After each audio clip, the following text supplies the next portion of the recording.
And captions. we are here. Good time zone, everybody, and welcome to today's game here at Horde of Tales, where on Tuesdays we play Dungeons and Dragons.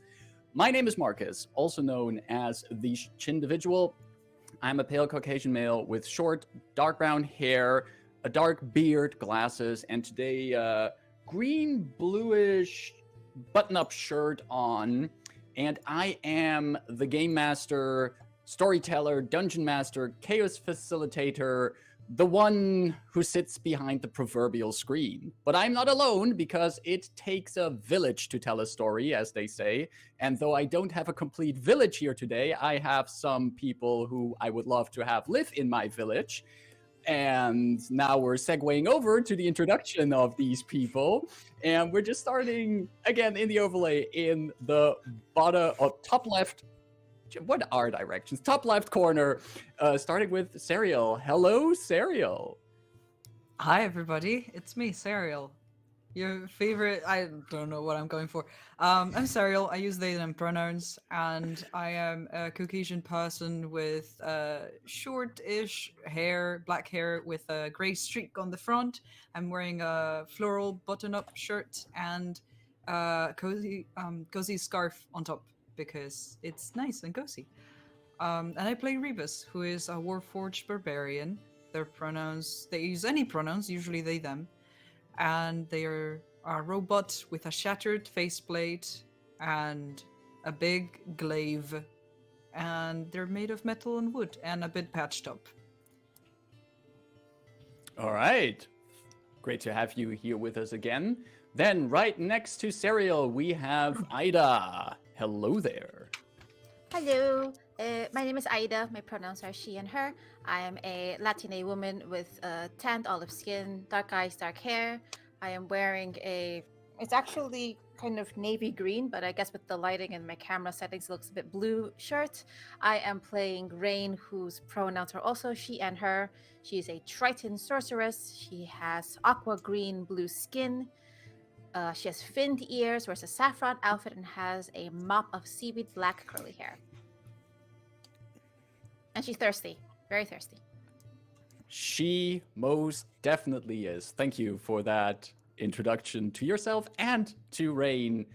Going further around this virtual table, we have next up Austin. Hello, everybody. My name is Austin. Pronouns are he, they. I'm the figure hiding in a cloak with pale Caucasian skin and a beard and a little bit of hair peeking through. I play Dythun, who is I can't think of the word Leonin. I should know this. This is episode, what, 56? He's a Leonin with brown and Describe your hair. character. With like really shiny armor. Pronouns are he, him. And I feel like I'm ready to discover the secrets of the universe with this crystal ball in my hood. Ponders the orb. Thank you for being here together with with your orb and your amazing ways of pondering it. Last, but certainly not least, not pondering an orb, but maybe pondering different things, who knows? Caro, hello there. Hello, General Genobi.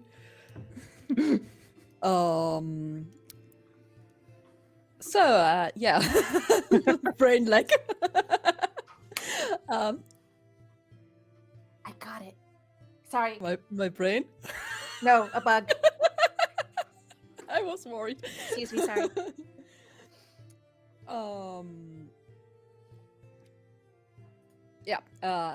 I'm Carol.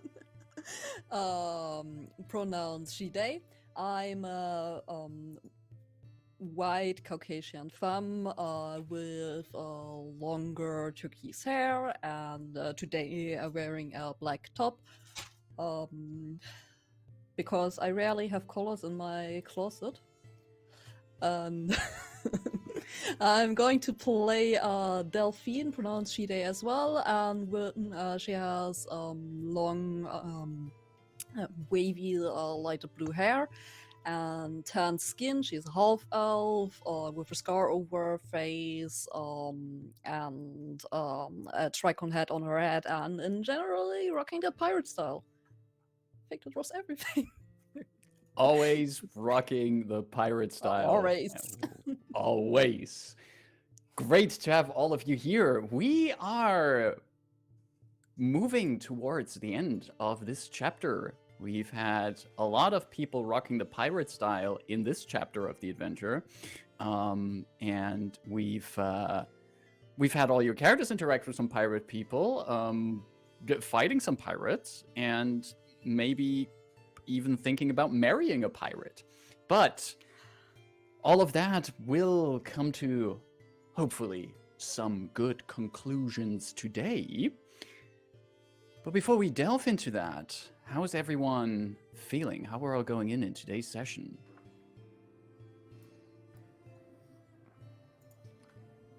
I am quite excited after catching up with what the party was doing last time. A lot of political intrigue and some rushed decisions and some beautiful diplomacy, just flawless, just the best, most convincing way arguments well put together. I can't wait to see where this goes. I'm very excited, actually. I think what I learned from last session is that if you want to have a good, efficient diplomatic relationship with someone, you need to show them the charred remains of the item that you were supposed to get for them. That is a very great way of establishing a good relationship. I'm pretty sure somewhere in the Art of War, it's like, it's in there somewhere. I feel so sidestepped here. I'm not. I'm not calling anyone out. We're not pointing fingers. Well, No. I actually was curious, wanted to genuinely ask, like, who here, like, overall enjoys playing the politicky, argumentative, needs to lead with words kind of game or system or character? Depending on the character, sometimes yes. But do you have the player, the hamsters in your brain? Do they run the track needed to play that?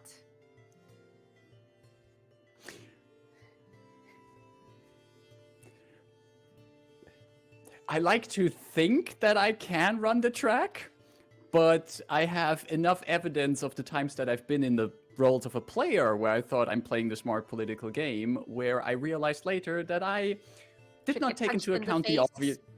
Yeah, it's happens. So, but then again, we're here to also have exciting stories, and sometimes those go beyond having conversations in the courtroom. I like to think of myself, I don't know whether I'm good or bad at it, but one thing I've started to enjoy the more I played games of role was just own it. Even if I'm bad, own being bad, and then it's good. Yep. I'm very good at being bad at it. Talents. Alrighty. Well then.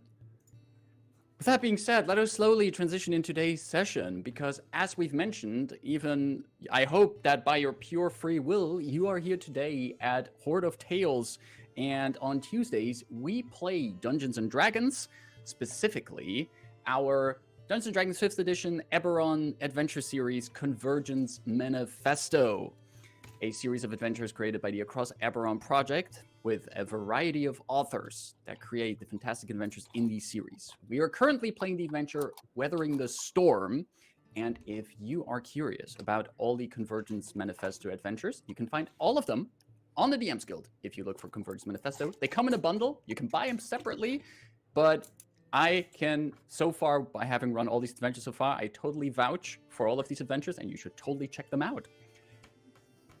Our virtual tabletop of choice is Foundry VTT, and the music you'll be hearing is by Dark Fantasy Studios and Joel Studler.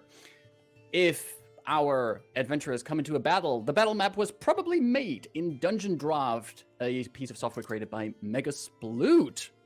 And if you see a kitty cat on this channel, you can use your channel points to give people Catvantage. Catvantage means that if you spot a kitty cat, you can use your channel points and name one of the players, including the GM, to hand them out Catvantage. When they have Catvantage. Did you just wanted to say take your cat? And you can, if you give them Catvantage, there's a cat popping up. For example, Serial now quickly has a cute little cat popping up right next to them on the overlay. And while they have it, they can spend it to give themselves advantage on a single roll.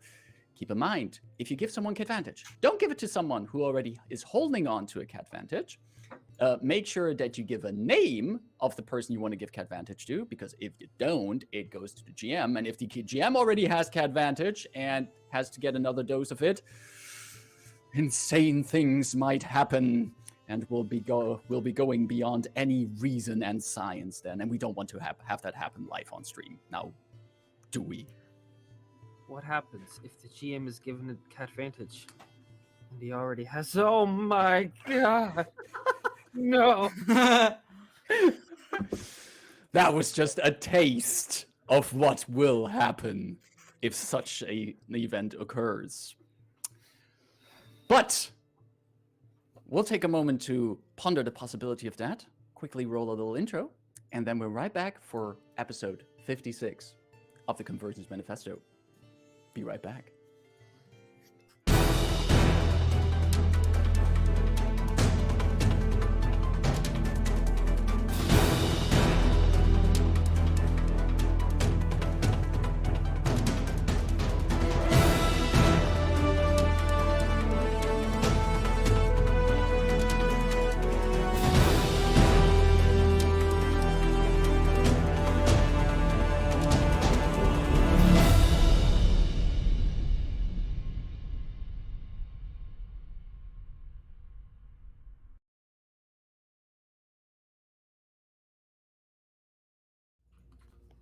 And we are back.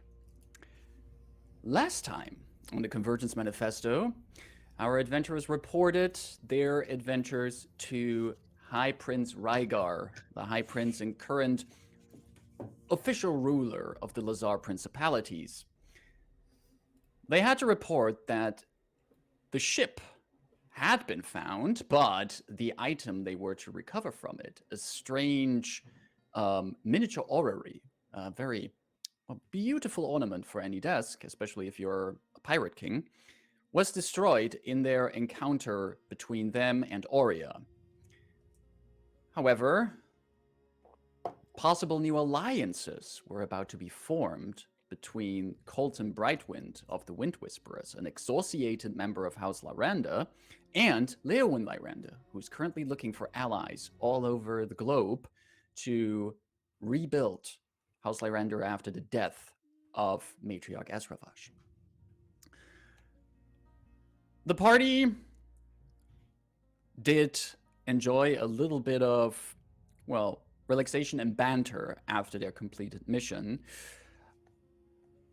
Rayn actually having some banter with High Prince Rygar alone, and also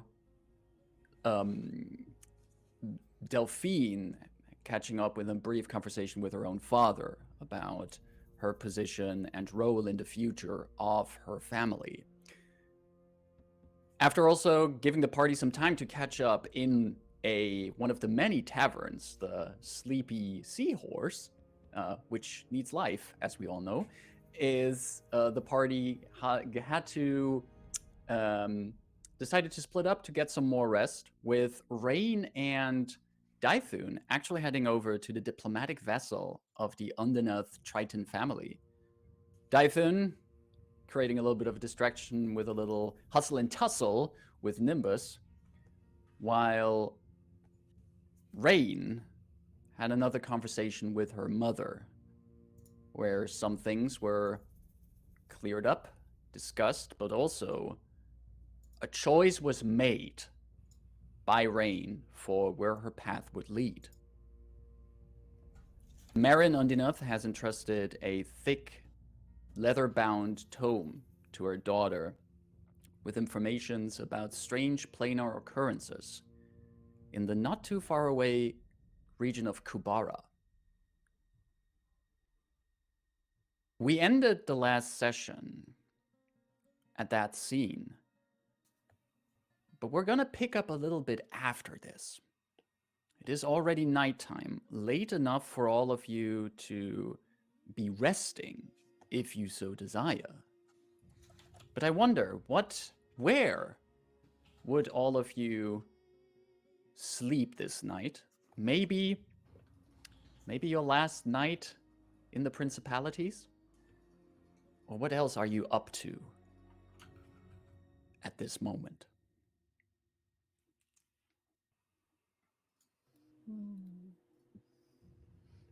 I think Rayn would have taken up the offer for whatever very nice and comfortable accommodations High Prince Riger would have offered. Would have also shared in advance with the parties, like, hey, we have digs. She would have tried to convince her mother and Nimbus to stay for breakfast. They'll just leave in the morning. Stay for breakfast. And if Prince Riger wants to chit chat and drink and have general merriment, Rayn is also up for that. But she may or may not have a conversation that I can share. My Rayn's intention would be like, listen, flattered, and Rayn is knowledgeable about doing things that one must do for power, politics, people, but there's a reason why she's not in court. So if you want to do this, then woo me, sucker. Understood. I think we have the groundworks for a good scene there, but before we take that, I'm curious about where the rest will be spending the night. Knowing that Rayn indeed would share that if they need some fancy digs to sleep, the prince offered to have them sleep in his castle ship.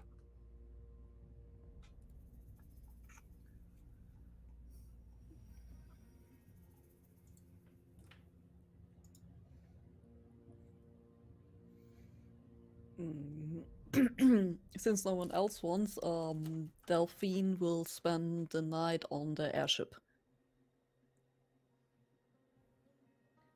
So, yeah. Probably being half the night up, just wandering around the upper deck, smoking a bit, thinking about stuff that happened.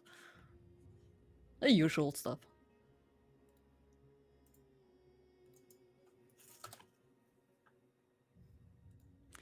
And Dythun, where Actually- would we find you? I think Dythun actually is not like taking up any particular accommodations. I think he's like wandering, not aimlessly, but without proper destination.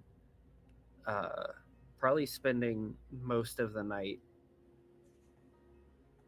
just kind of thinking in his own head about like this last endeavor and how, despite them preparing and making all these like plans with everyone, how it all kind of still quite literally blew up in their face. I see. And how that's kind of been a theme lately. Yeah. And just kind of maybe finding like one of the like a ship that's been like converted into a tavern or something, and like climbing up to the crow's nest of it and just kind of looking out at everything from there for a while. Pondering recent events and then just finding a place to be alone and continue that pondering. Mm-hmm. All right. And Rebus, just so you know, Dythun has given Rebus the Quintessence engine, and it is in your hands, just if you want to do anything with that. I know. On my way towards the lodgings, I go past the skyship, and while my hands were wandering towards the engine, kind of thinking if to have a conversation with Actual, or at least just get a better look at it, since I haven't really had it in my possession. I look at the deck of the skyship, and if I see the column of smoke rising from Delphine's pipe, I will go and see if they're up for a talk, a late night, check in. Because it's been a lot these last days, and maybe there's something they'd like to get off their chest. And I think it's been a lot for all of us, so I will go to Delphine and see if she feels like talking at all. And if not, I'll just go to a room and power down. But yeah. All right, so you walk up to Delphine. Miss Delphine, it's a nice night out. Well, it is. You're still up as well? Oh wait, I was on my way to power down for a bit. Just saw you kind of hanging out here. Wanted to check in. Are you alright? I guess so. How about you? I'm not quite certain, actually. I feel like sometimes my mechanisms take a little bit to catch on to processing everything that's happened. I am fine, but I am also aware that there's been a lot, both psychologically and emotionally, happening lately that I should be having a reaction to, so my theory is it'll probably hit me later. But I am quite well as of now. Just wanted to enjoy a bit of the fresh air. Is it nice to be back at sea and, at the deck of a ship?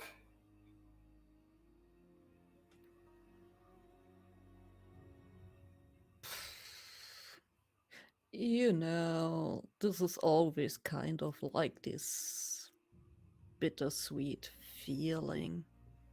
On the one side, yeah, it's nice.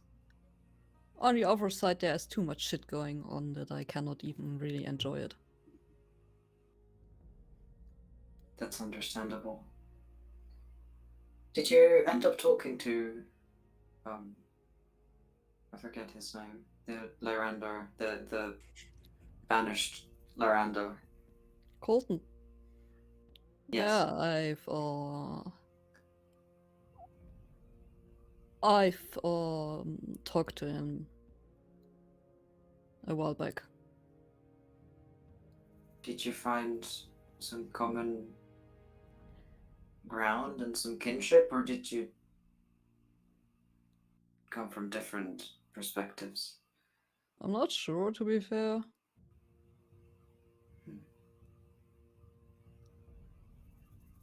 I think there's quite a difference.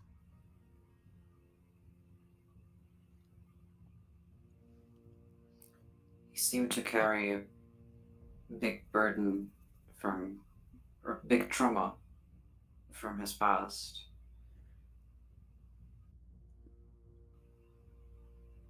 Well, To be quite honest, I was not certain he would be willing to cooperate with your family. to be fair, I can understand him in this. I agree. You know, I've actually. I asked him why he got associated. And Oh, you did? yeah, you saw that mark on Varys' face. Right, the dragon mark. I couldn't recognize it, but it is a dragon mark, isn't it? Well, in some sense, yeah, it is a dragon mark. More of the kind that Dythun has. I see. And I don't know if I've read about this or I've just been given the knowledge at some point, but there are some aberrant dragon marks that just happen, right?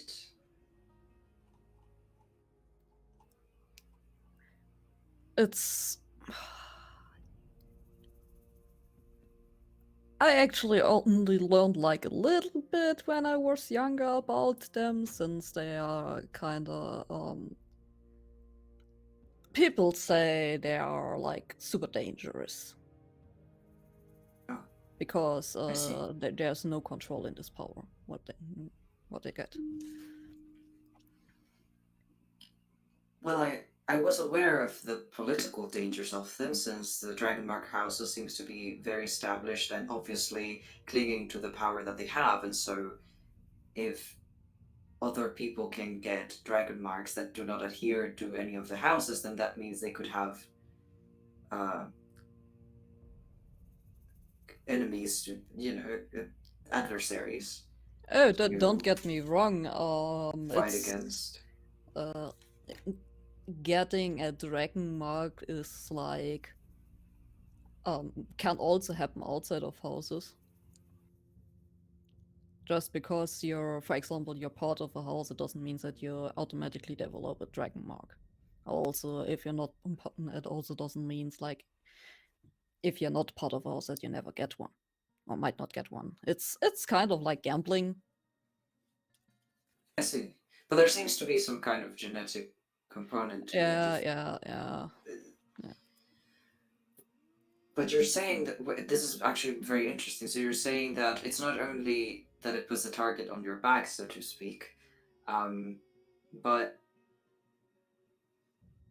it also develops different kinds of powers. Like, I have not that much knowledge about how this kind of with this aberrant marks works. I should like to research this in the future. I will make a note of it. Maybe we can ask, what's her name? Golden's daughter, right? Yes. I mean, she should know, right? She has one, so. I mean, in that same sense, we can also ask Dythun about this. That's true. Maybe we can compare their experiences. Dythun doesn't ever bring up his mark, which is why I was unsure if this would be a delicate topic to approach, but let's hopefully he'll be say willing to cheer for science sake. let's just say a lot of people are very careful when it comes to this kind of marks. Understandably so, yes. So, especially if they are not meant to develop.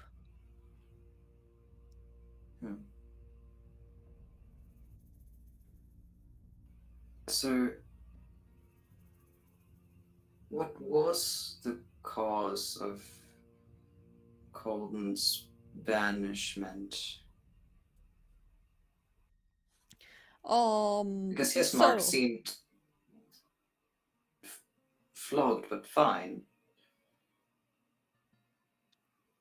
So the His mark, as far reason, as I could recognize it, was the Lyrandar, yeah, right? it's the mark of soul. Yeah. So the reason what he told me was um,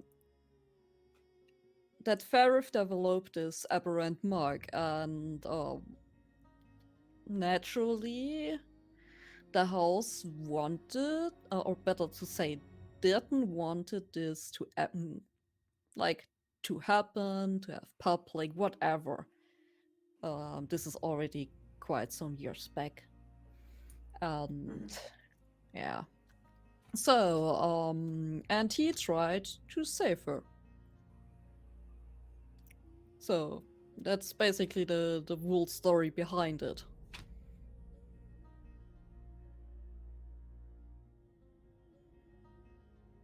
That's troubling.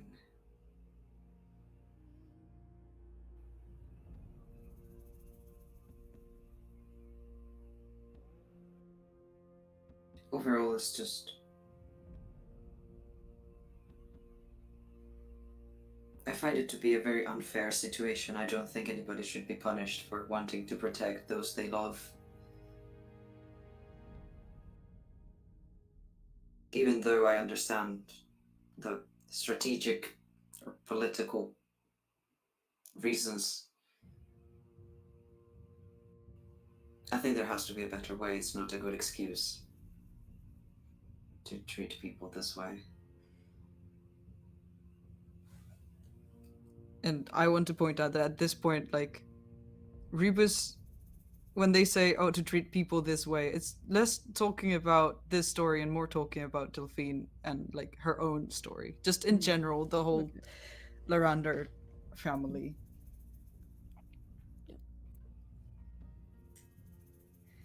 I think it puts him into a position where someone could actually say, like, yeah, he had very good reasons for this. So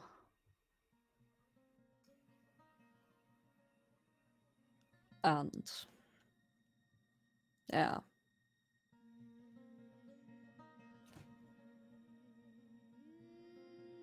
In any case, that's very interesting to keep in mind. Not really what I came here to ask about, but Oh, I know you are not that fond of sharing your inner workings and feelings. Just wanted to make sure you're holding up all right. oh, if I would throw myself off that ship, then there will be something to worry. Well, you might still have that feather token, as far as my memory serves me right. Actually, not anymore. Don't tell Rayn. Right. Please. I won't. I don't know why she would ask me. Just in case. But, yeah, it was in the bag, right? Oh no. You remember when Rayn was dead and we tried to get her Yes. soul somewhat close to her body? Yes. I think I lost it there. Oh. Huh.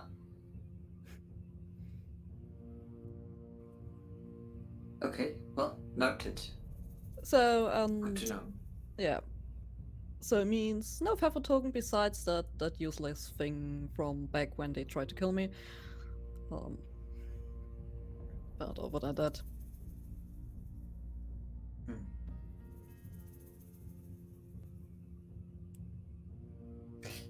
Again, I wasn't really worried of you jumping off the ship. I wanted to let you know that we can talk or distract ourselves or play cards or drink or Oh, drink. Pulling out Shoot. that bottle and shoving it towards Rebus. You're way too supple for my liking.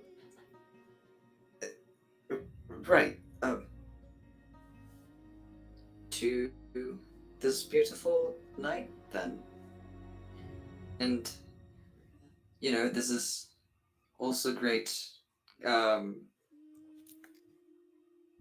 bonding time and therapy, so Rebus will just drink and spend some time with Delphine, and like if what helps her at this moment is just to like distract herself and have some like downtime, and they want like Rebus's presence there, then they'll stay. And then if she says That's okay. otherwise, Rebus will go. So that's No, how I it's okay. spend my night. Two buddies just sharing a few drinks between each other, catching up, and just giving each other some space to relax. Delphine will offer Rebus like her pipe as well, but it's like probably like unsure if Rebus even would smoke or not. They just like don't really know where to put it because yeah. they don't so they like stick it into like one of the like vapor kind of exhaust pipes that they have, like openings on their body. They just like stick it like somewhere on their chest, and then like smoke comes out of like other Awesome. pipes, and Yes. they're just like this. I don't think this did anything, but it looks cool, I think. Perfect. So while the two of you are enjoying that time, Rayn, you have decided to take up High Prince Rhaegar on his offer to spend the night in his sea palace, his palace ship. Yes, expecting my fully furnished private room. Which is offered to you. You do have a fully furnished private room. If you had to point out some drawbacks of this room, is that it's smaller than you would have hoped, but then again, maybe there's some limitations to how much space you can have on a ship. But it has a king-sized bed with with like these flanking each corner of the bed are these pillars that reach up to the ceiling. A four-post bed. Yes, exactly. And carved into the posts are various sea creatures, fish, octopus, even the seahorses are in here as well. And there is no shortage of pillows and blankets. You have drinks and foods here in your own room, and a nice view through a fairly large circular window of the evening sea outside. As you stand in your own private room, you hear a knock at the door.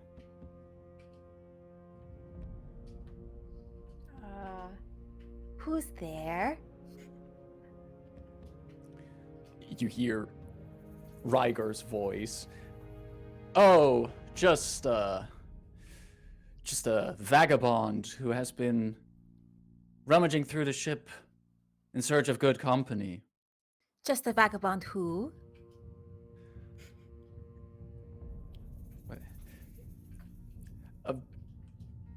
Am I I allowed opened to the come door in his. I hope Rayn hopes to open the door in his full flustered, catch off guard discomfort.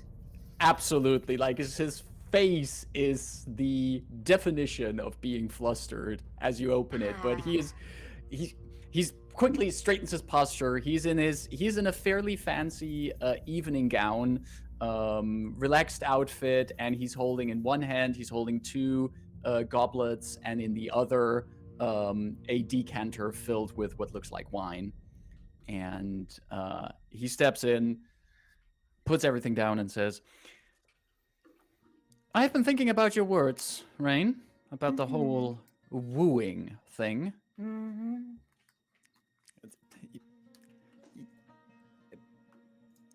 I will admit, I have not had many partners in my life that I really had to woo a lot. usually the fact being High Prince of the Lhazaar Principalities did a lot of work for me.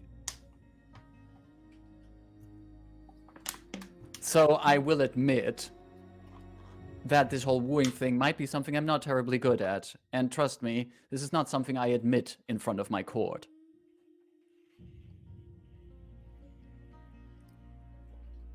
And much like difficult tasks, these are insurmountable tasks that simply must be overcome.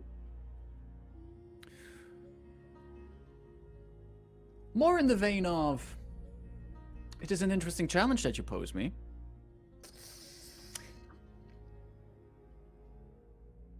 But I want to be very clear that I also respect your decisions that you make. So, for the time that you are here in the Principalities, I will do my utmost best to see if I can woo you, but I do not want to give you any kind of feeling that you should stay here longer than you need to. I'd much rather see you come back later and think, see, she's coming back for good old High Prince Rygar.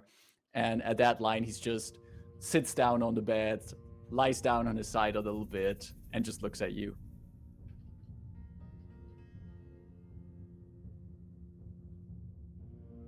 God, when there's two of us, this is just exhausting, isn't it?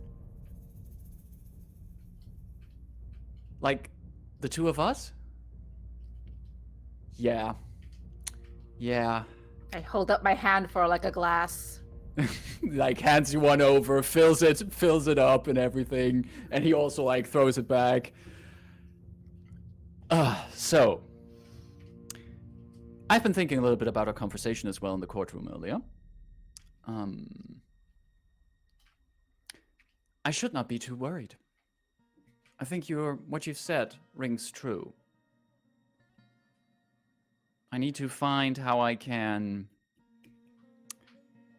capitalize on this new bonds being forged. I might have ways of coming out stronger out of this. I shall be speaking with both Colton and Leowyn in the morning.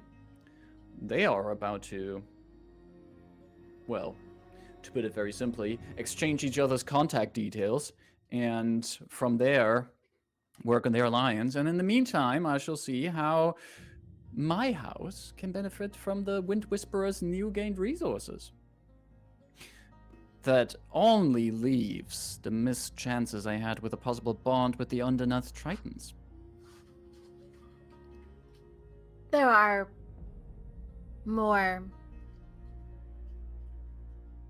other tried and true ways to forge relationships. To form bonds, to form yada yada yada. The other tried and true Triton way is together in arms. Together in arms? Against the common enemy.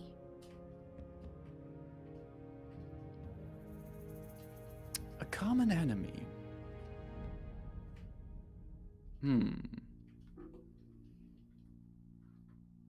Funny you would say that.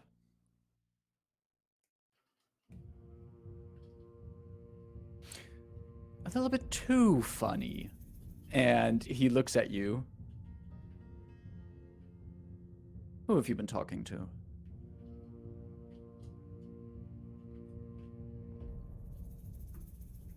I feel I'm the one being underestimated now. Are people in a habit of underestimating you? They used to. They absolutely used to.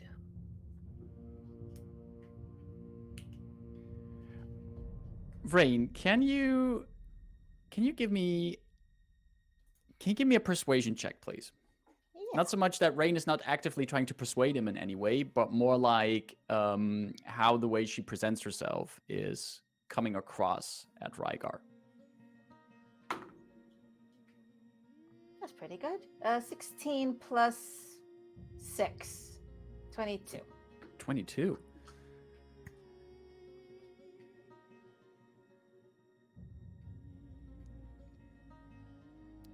I don't know how you got this impression or why you're pointing out these possible common enemies. But I did indeed hope to get the support of the unnamed family in further planar regards. I've been investigating this wild magic storm that you've been in, but I've also been growing more and more concerned with reports I'm getting from my sailors who get too close to that swampy place called Kubara. That swampy place called Kubara, indeed. Are you saying you've had previous knowledge about this? About Kubara?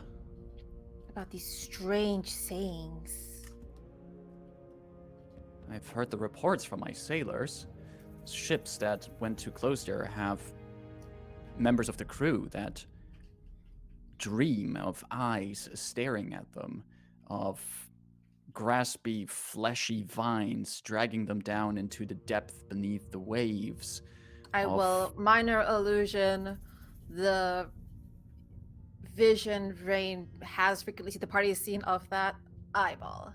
And it is minor illusion is a cantrip, is like this grainy little thing. But she does this without smirking so much. Yeah. So goes with a bit of a serious face. Like he's going on, and Rayn is sort of signaling, he's like, I know what you're talking about. And the moment you pop up that eye, Ryger steps back, looks at it, and he's like, exactly that. And it's And just he's your like- soldiers? Like No he one else of import? he pulls back part of his sleeping gown and reveals that he still like has a dagger on a belt there, and he's looking at you with concern. I'll have it like floating over my finger. Do what you would do if you wanted to rid to dispatch an eye. There's something therapeutic about it. Just mind my finger, please. In one swift stroke, he pulls out the dagger and he just cuts through the illusion. And I will let the illusion demonstrate like it squelching, popping, bleeding. Like whatever he wants to imagine, however graphic it may be, like she'll let the illusion reflect that. I won't describe that on stream though, but that's the gist. The eye does what Ryger wishes the eye does as he cuts through it, and the blade then from his dagger just arcs further in the motion and then gets stuck in parts of the paneling of the room. As you see Ryger, you have not seen him in these few days that you've seen him, you have not seen him this shocked and agitated and also nervous about what you just showed him. How do you know of this? Are you in leagues with it? Have you come to my court to ensorcel me because of this?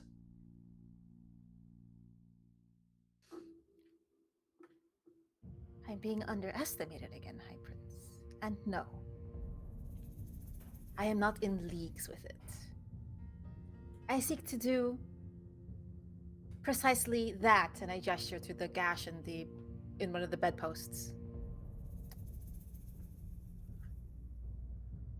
And furthermore, if it is investigations, forward actions against extraplanar entities, then it's not necessarily the Undinats you must seek out. It is me personally.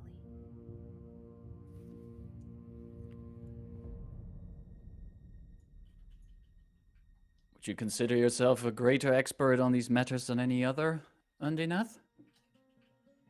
Expert, no.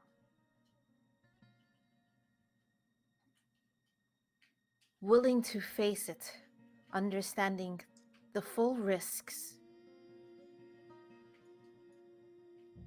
so that the peoples may not need to themselves.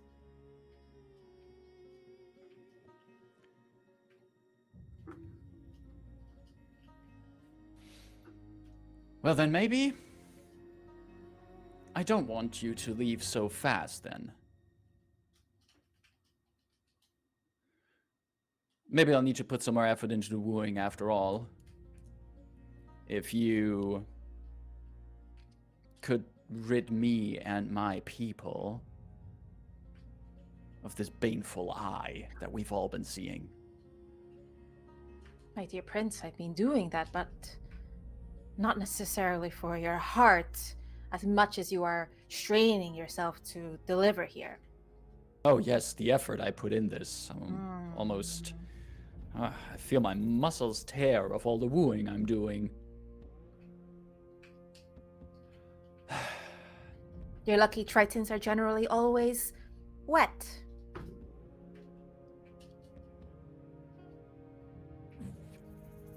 He is taken off guard by that remark as much as the GM is taken off guard by this remark and is I am done. and he looks at you.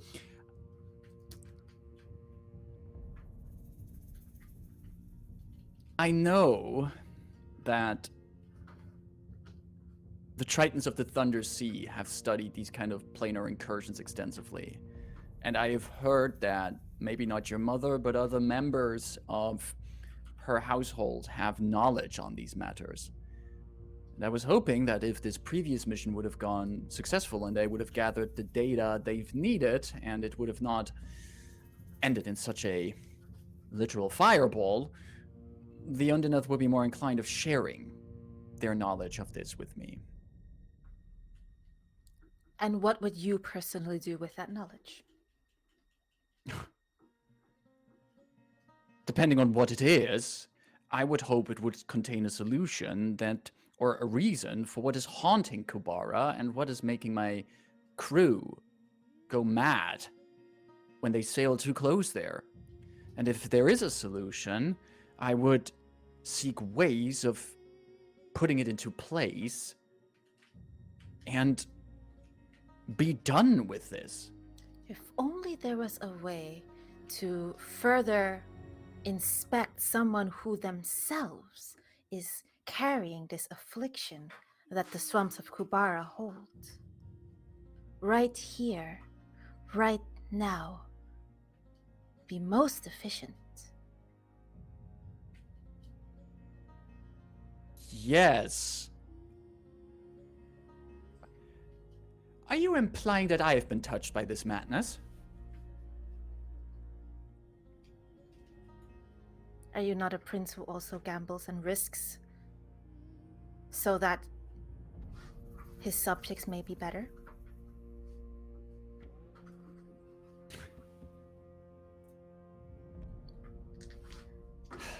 If you are, then you'll let me do what I have to do.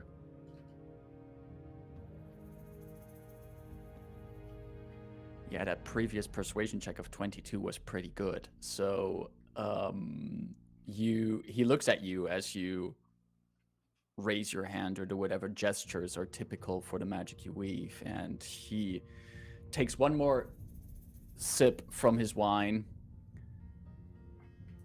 Go ahead. I will enter.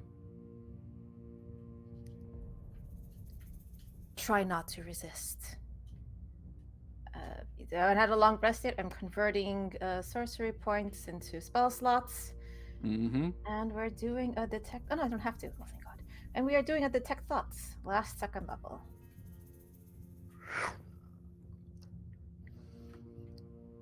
First starting with the surface thoughts, right? Check in, like... You go brush past some of the basic surface thoughts, like... There was, like, one surface thought that's come by, like, his own internal monologue going, like, she is a pretty fascinating woman. And then to a surface thought, like, this wine is terrible. Why did I bring this one here? Why this one indeed? You clearly could have had... You know, Colton definitely had much choicer wines on his vessel. Then there's the surface thought, like, how dare she?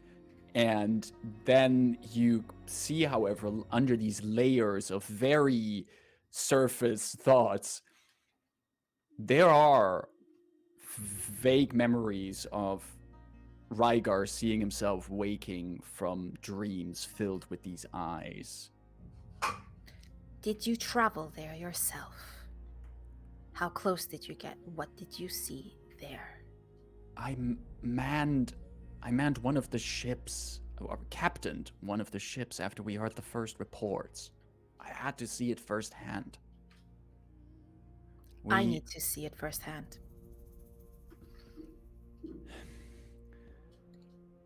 He brings forth some more of those thoughts. I'll go deep. You'll go deep?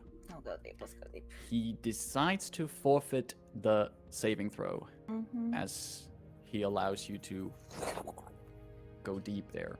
And he's been saying things about the swamp. I think madness, or however the men may have described it, was a thing. The eyeball. Is Rayn picking up any similarities to planes of everyone that she might know? Either the player had theories about what plane this might be, or the ones related to her entity, which she hasn't asked as a character, but I guess it's one of the scarier ones. Before we delve into that, you dive into the thoughts, and we see this transition of Rayn mentally diving into a sea of memory. But elsewhere, in Regalport, something climbs out of the sea. Dythun,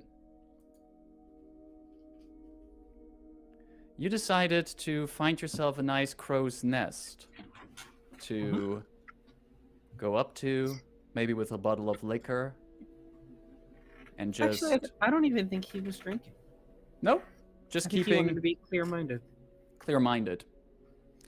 You found yourself, after carousing a little bit, indeed a tavern in a ship. You made your way up towards the crow's nest, high above many of the other places here in the city.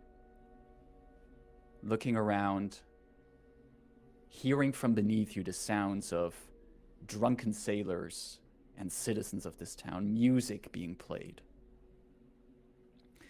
What would you say is the most dominant thought on Dythun's mind right now?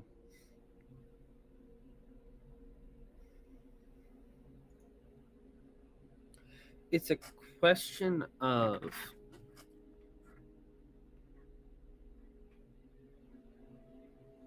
while pursuing this and helping Rayn to her inevitable end goal, what is he personally getting out of this, and how is he still going to leave his own mark on the world? Right. Your own mark on the world. Mm-hmm. An interesting way to put it, considering what mark Dythun bears. Mm-hmm. As you ponder that, you hear from beneath you a disturbance. You hear among the shouting and the rabble, you hear sounds of a fight breaking out. And from your crow's nest, you look down and you can see that coming out of this tavern on the top deck of a ship are a bunch of people, just currently mostly shadows in the light from the tavern. There's 3 of them, 2 of them pushing one individual. The individual is being pushed against the rails of the ship, and you can hear from up on the crow's nest, you can hear the voices of the 2 people pushing the person saying, "Now for the last time, you should stop bringing that nonsense of yours here. We've had enough of your talk and enough of your rambling. We know you had a hard life and everything. We know you've been out beyond the waves. You should just stop it when people tell you to stop it. We're here for a good time, not for your end of the world talks." and the person that was pushed now pulls himself up, and from your position, Dythun, you can only see this hooded figure, and you hear their voice echoing up towards the crow's nest. Yeah. You don't believe it until you see proof, now do you? You don't believe it until you see, but I have seen. I have seen it.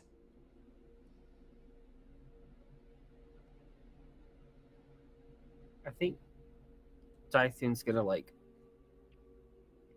slide down the ladder if he can, out of the crow's Trying nest. to be quiet doing that, or trying to make an entrance, like really like just sliding down. I don't necessarily think trying to make an entrance, just not trying to hide himself in any way. Right. All right. You slide down the ladder, and as you land, you hear from the conversation one of the men going up like, "Listen, we can make this really easy. You just stay out of the bar for tonight. You don't bother any of us anymore.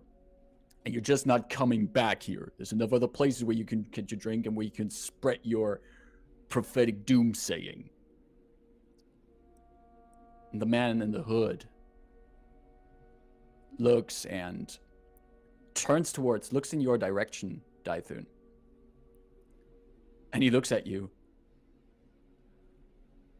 raises a finger and points at you. "That one has seen as well. You have seen. You've seen. You have." And he wanders towards you.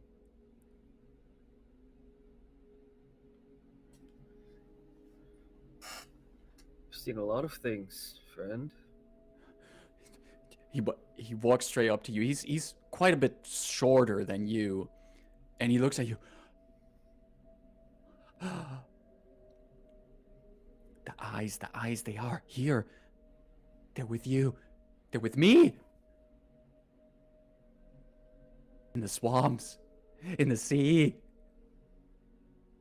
And as he gestures wildly towards you, you see his hood like falls down, and you see this half-elven man, emaciated, and eyes that speak of a lot of sleepless nights, black lines under his eyes. And as he rambles, Dythun, you are probably the most perceptive person in the entire party, and you catch that it looks like there is, under the skin of his forehead, something is moving.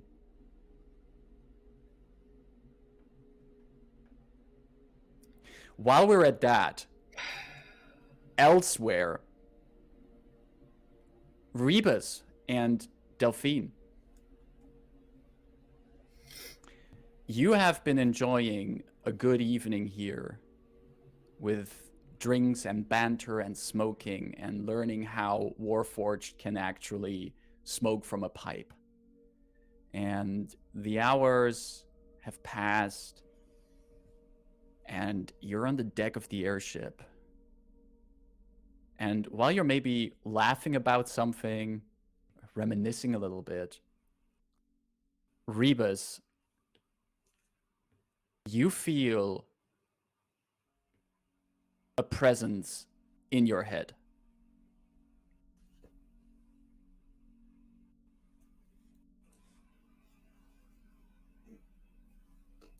Okay, first of all, how drunk is Rebus? How drunk would you say Rebus is at this point? How long has it been since we started drinking? I think at this point would be like 2 or 3 hours have passed. Okay. I mean, like, Rebus's goal wasn't necessarily to get drunk, but like, maybe Delphine's goal was to get Rebus drunk, so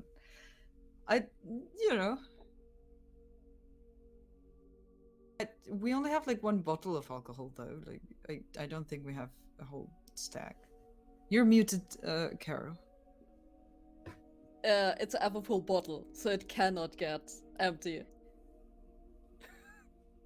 Oh my god! Oh no! How many bottles did we drink? One bottle. It's Not you haven't drunk one bottle yet. That does not help. Yeah. Yeah, okay, I feel like it's probably a lot. okay, great. Wait, one second. There's something going on. There's always something going on. I put my hands on Delphine's mouth to keep them from talking. As you put your hands on Delphine's mouth, Delphine, you see that the color of the light in Rebus' faceplate changes. Turns into this stinging red in one sudden shift. And Rebus, you hear in your head a voice that I think you haven't heard since all that time. No, actually. Did Rebus hear that when the machine exploded? No, Rebus was in another memory then. No. Rebus, you have not heard this voice since Ice White Isle. The voice of an entity. And you hear it say, "Do not fear one with the hole in their mind. I am just..." Oh, not you again! I'm gonna have... Delphine, we need to get Rayn. I am just here to say adieu.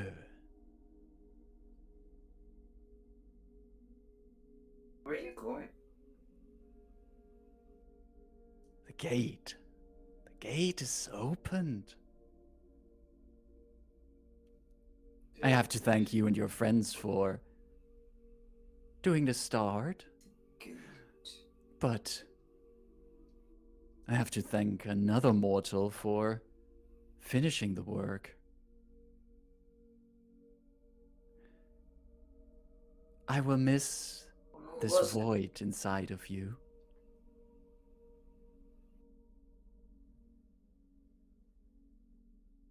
Well, it's not so empty anymore. Also, who are you thanking?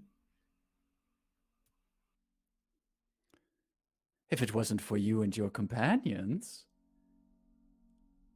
even this wide open gate would have not been in my grasp. I would have still been on that island.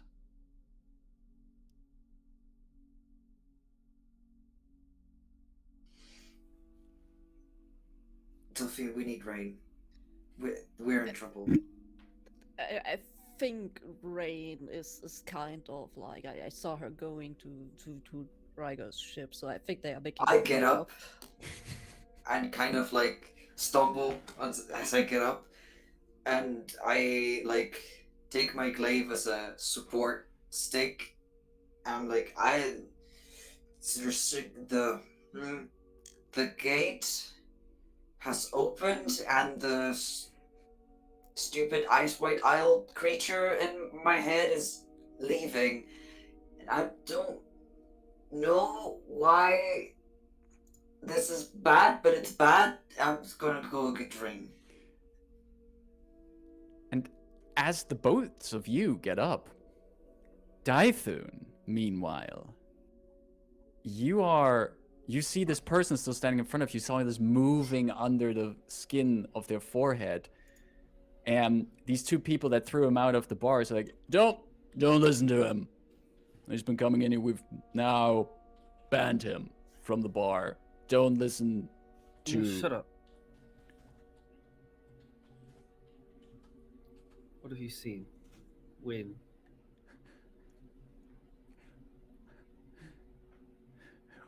When the waves crash and the roil beneath the sea. When the abyss calls. The shadows is Does all the you person see. seem excited about this or scared of this? Yes. Okay. There is both in there. There is a sense of being scared of this, but also some part of them wanting to see where all of this goes, what all of this means. And as they look at you, you see that what's moving under their forehead stops a little bit off center, off the middle, and you see it's growing. I throw this person over the edge. Can you give me an athletics check? Yeah, His favorite. How'd you know? happily. That's math. 16. 16.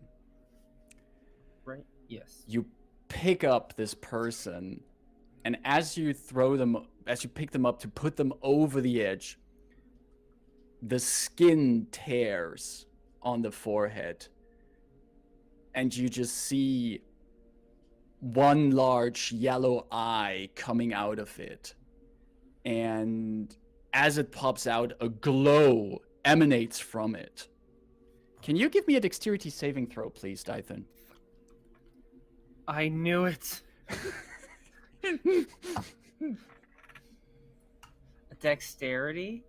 Dexterity. Are you sure about that? Yes. Okay. Yes. That's okay. That's 18.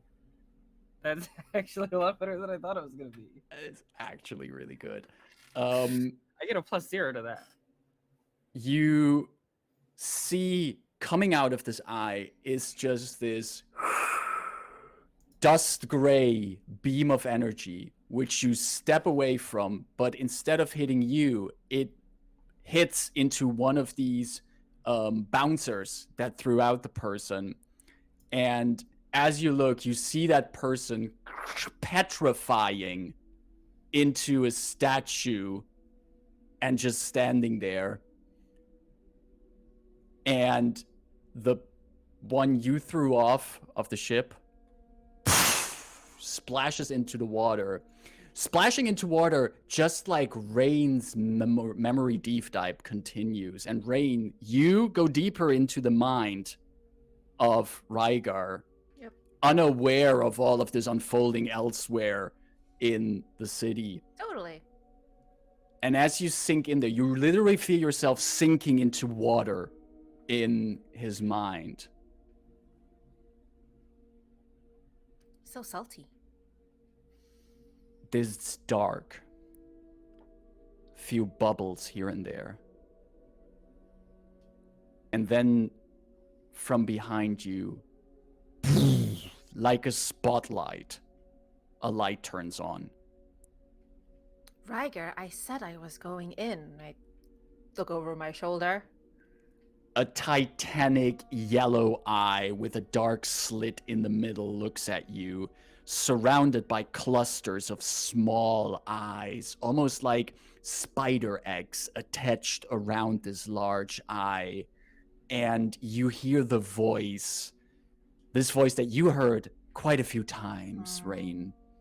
This entity that once on Ice White Isle charmed your brother, tried to use him against you and your party.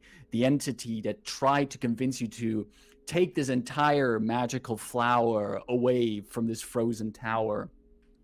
An entity that apparently, step by step, crept out of its prison and now in this multi-eyed form is staring at you in the memories of the prince of the Lhazaar Principalities. And the voice says, all is open. All is wide. My rejoining begins.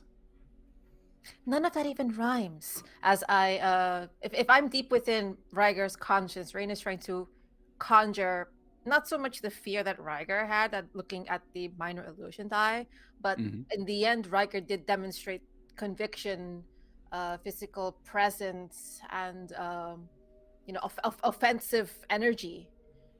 And as you try to summon it up, you're actually summoning up the actual memories of Ryger that you've leapt into, and you see manifesting his memories of walking with his crew through a swampy coastal area to what looks like the ruins of some ancient temple. And strewn throughout the ruins, they come across corpses of pirates, people maybe, of Ryger's employ, but also mostly orc and half-orc people lying there.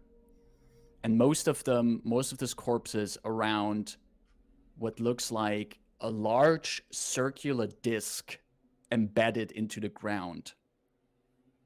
And it's covered in ancient symbols, swirling. Very partially reminiscent of the kind of writing that you saw, mostly any kind of Dakani runes from the old goblin empires. That was mentioned several times, yes. And that gigantic circular seal, there's cracks in it. And you see through Ryger's eyes as there's just this dark smoke coming out of it. And you hear Ryger saying himself, "We need to leave. Now. No one comes back here." And then the eyes just staring at it. And it says, "If only he had already smashed it. That would have saved me a little bit of time, but what is time for someone like me who has waited for eons?" Such a long wait. Such a long struggle. Only to be squished as soon as you cross over. You would have loved that, wouldn't you? Oh, I will. I'll enjoy it very much. I have crossed over. And I'll see you soon. The seal is broken. Another mortal, foolish in their quest, has given it the final blow. I thank you for your aid. And then the eyes close one by one, as you feel something is trying to push you out, and it's not Ryger. We're gonna try to stay in and see what it is pushing me out. What's pushing? It's pushing you. I think with the detect thoughts, it's actually the one of trying to push you out can make an intelligence saving throw, if I'm not mistaken. Double checking. Sounds right. Yes, contested by my intelligence. Well, can you give me an intelligence check, please? Where is this tied to intelligence? Oh, that's a good roll. That's an 18. For Flat. a total of Flat. 18. Check. So yeah. You shove back against it as you're still within the subconscious. Is there anything specific you're still looking for? Looking for Ryger and looking for the source of what's pushing. You sense that it's actually the entity that's trying to push you out, reaching through Ryger's mind, trying to push you out. And you've pushed against it for now. But you're still visible within his subconscious, his memories, his deeper memories. And you see how he and his crew tried to take as many of the corpses that they found there, take them back to their ships to give them proper burials. He's giving instructions for further research, but then there's memory after memory of Ryger waking up in his sleep from seeing these visions of these eyes that you have seen. And also you see how he's looking at faces of people that have eyes on their faces on places where they shouldn't be. Is there, can I cast a spell while in here? You can certainly try. Okay, let's convert some sorcery points. It's a bonus action technically. So convert. There we go. Let's get a calm emotions in. Let me put the spell in the thing so we can all read that. And my intention with this is to sort of help Rygar push out the entity. Mm-hmm.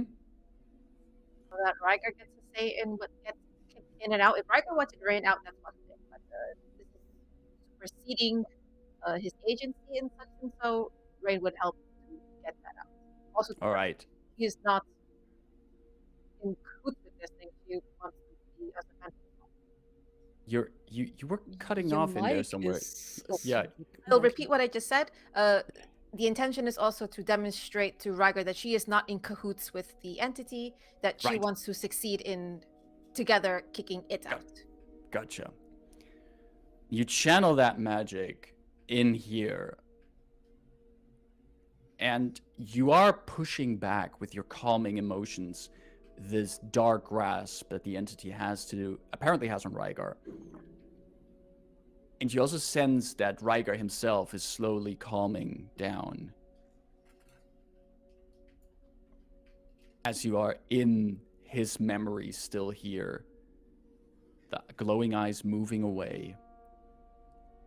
And you just now filing through his memories, knowing that something that you've encountered before has apparently had some deep grasp on him already.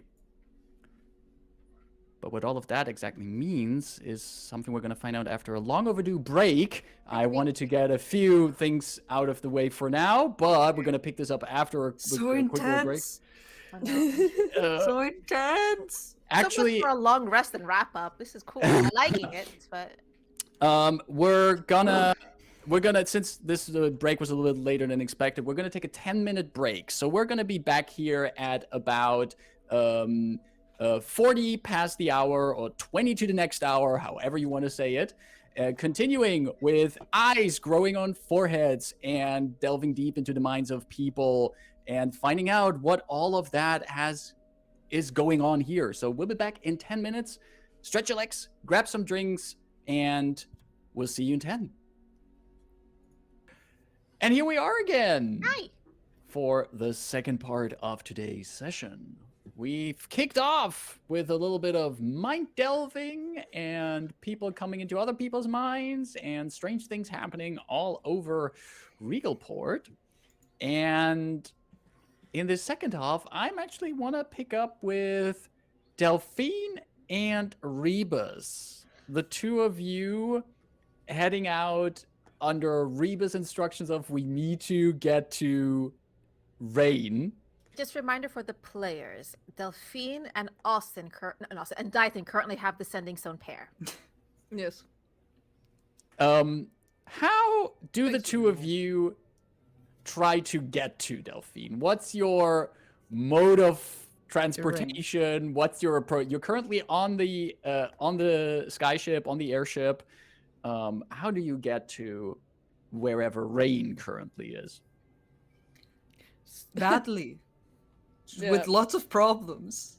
Yeah, Very first wobbly. of all, since Ida mentioned it and I totally forgot, and like to Delphine, Rebus is just talking a lot of nonsense because, like, yeah, why should we get Rayn? And so she will pull out the sanding stone and contact Dythun and like this mostly drunken voice of like, Rebus is out of his mind. He wants to get Rayn for something. I don't know. Dythun, you have the other sending stone on you, and you get this message right after you dodged a petrification ray from this person that you threw into the water. You currently see one of the bouncers from the bar completely petrified by that beam, and then you hear Delphine's drunken voice coming through the sending stone. No. I knew you were gonna do that. It's just like scratching at the petrified person. Someone was just petrified. Eyes in a person's head.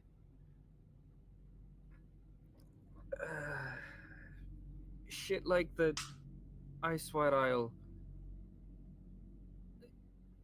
Getting Rayn's a good idea. On my way too. Be safe. Toodles. Rawr.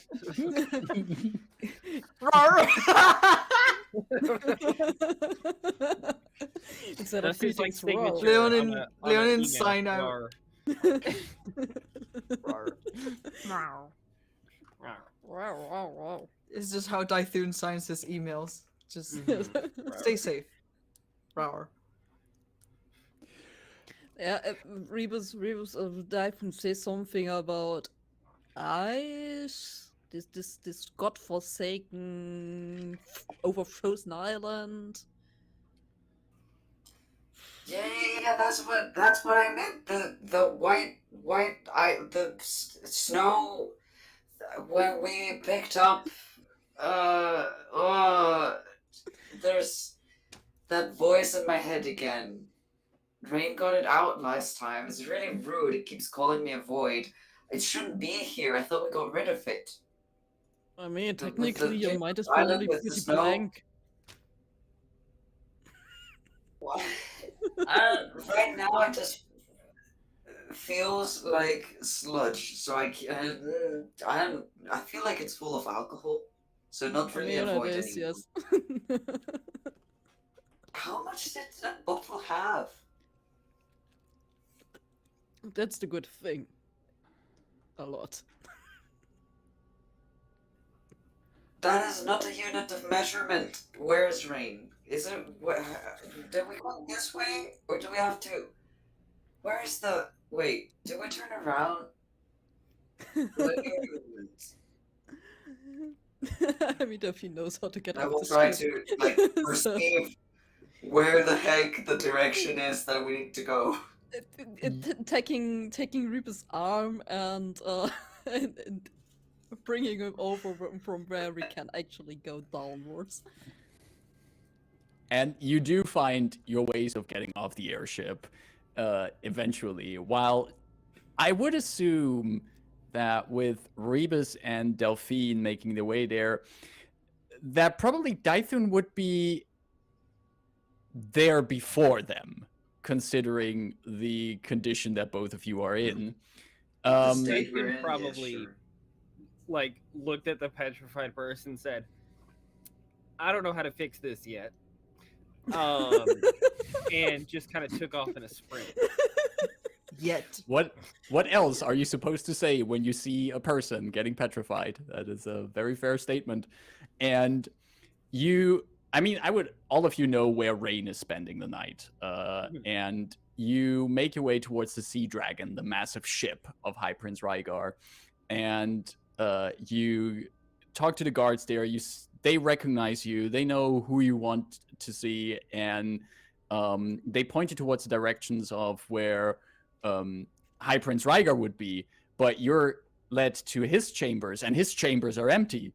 While a little bit further down the hallway, unbeknownst to you, there is Rayn in her private chambers with High Prince Rygar, and we still have Rayn in the deep thoughts of High Prince Rygar. Is there anything else you would try to look for here while you're in his mind? Concrete question. As the spell slowly comes to an end of its duration.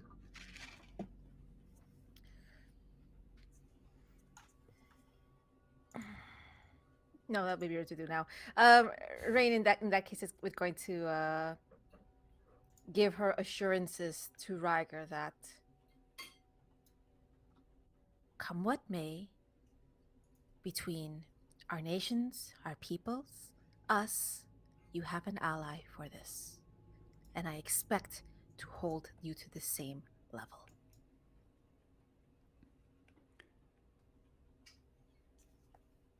The words resonate in his mind as you notice that your spell ends, your mind returning to your body, and you look at Rygar, who's looking at you, wide-eyed. One hand on your shoulder as he's trying to keep himself standing. Like, I think Sweat. Rayn is also, like, drenched, exhausted. Yeah. And he's looking at you, stares at you, and says, I will. Thank you. I'm sorry for what you had to see. I'm sorry for what you've had to see. I've seen far worse. And at that point, there's a knock on the door. Your Highness? There's a visitor for you and for Lady Undineth. I keep my hand on the prince's shoulder and I don't let go.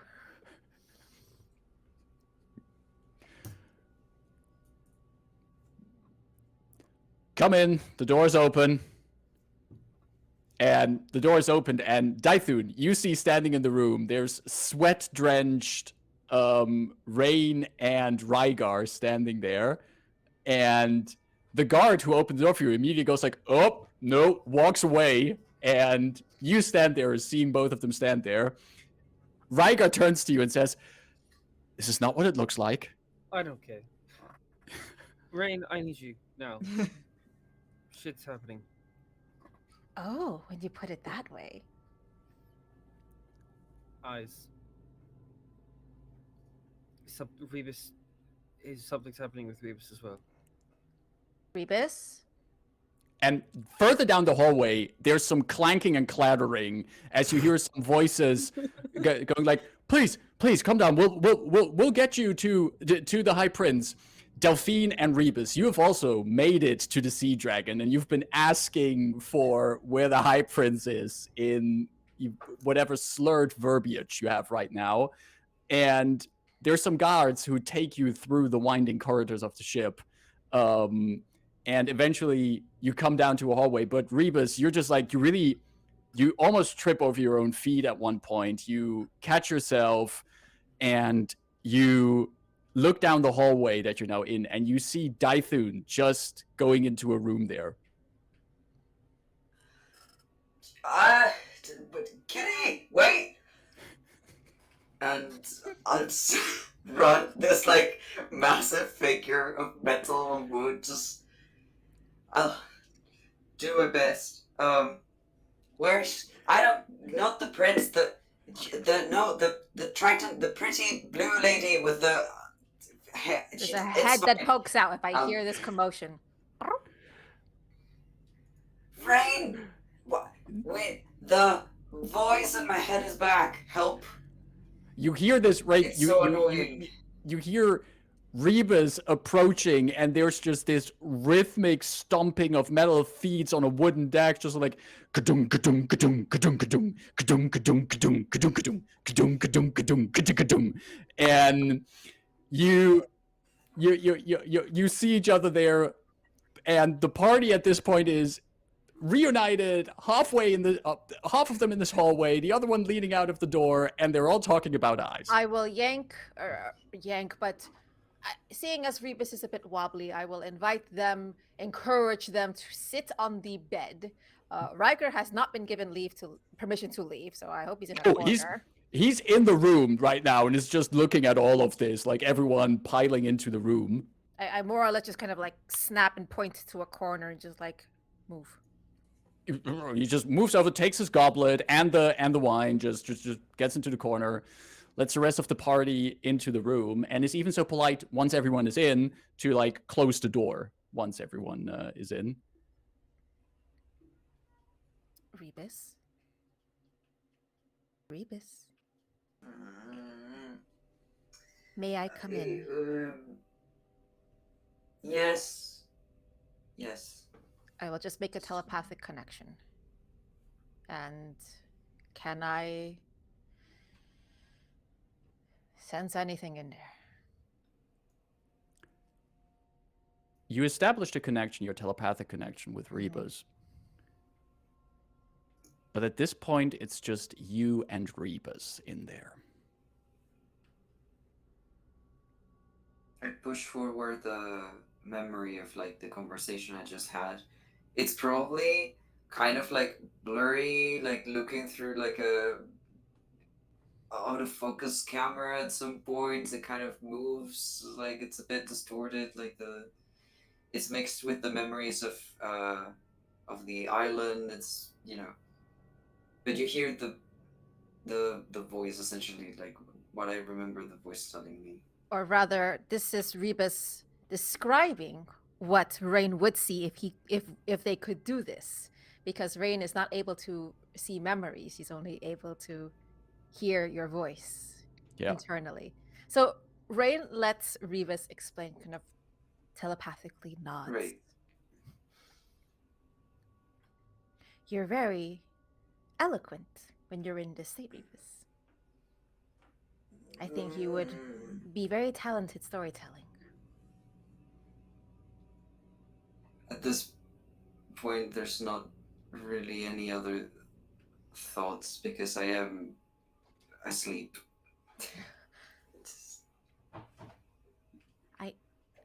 I'm sorry that voice had to bother you again, Rebus. If it said anything about you being a void or some asinine comment like that, remember, there is nothing void or empty about you. It's simply too deep and too complicated for simple minds to understand.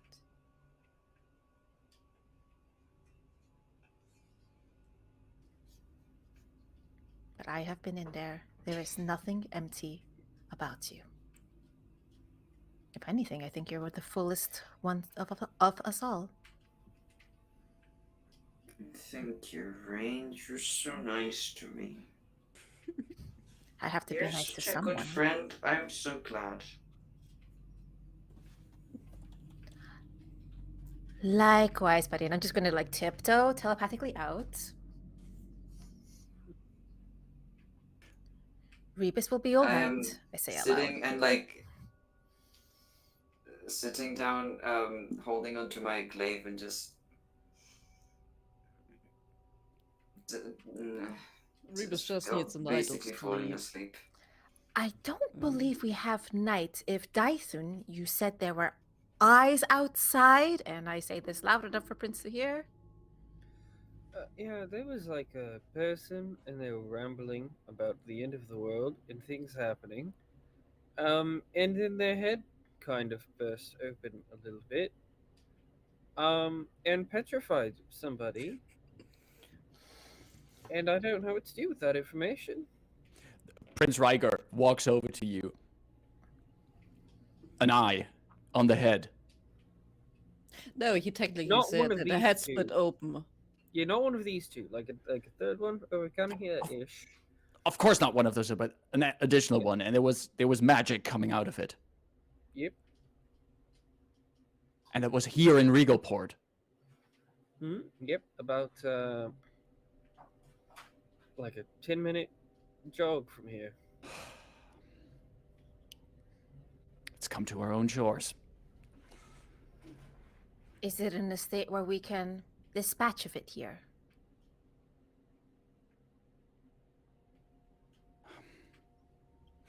There will not be much use in dispatching it here if the source of it is not dispatched. I'll get my guard into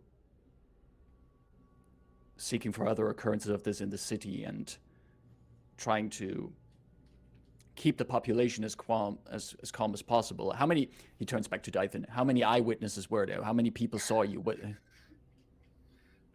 Witnesses of the eye, there were at least two. Third one, a bit incooperative at the moment.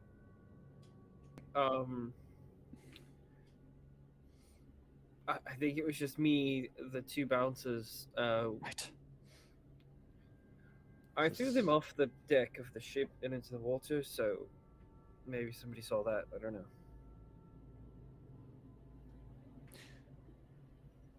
I'll get my people on it. If this spreads too fast through the Regalport, there will be unrests, and it's not something that we can use right now. Especially when there are other family matters to attend to in the morning. That, exactly. I will send out orders for the guards to swipe the city, and... Rayn? Do we need to check on your family? Weren't they specifically dealing with problems with this? Yes. I have taken that mantle, though. I mean, like, physically check on them.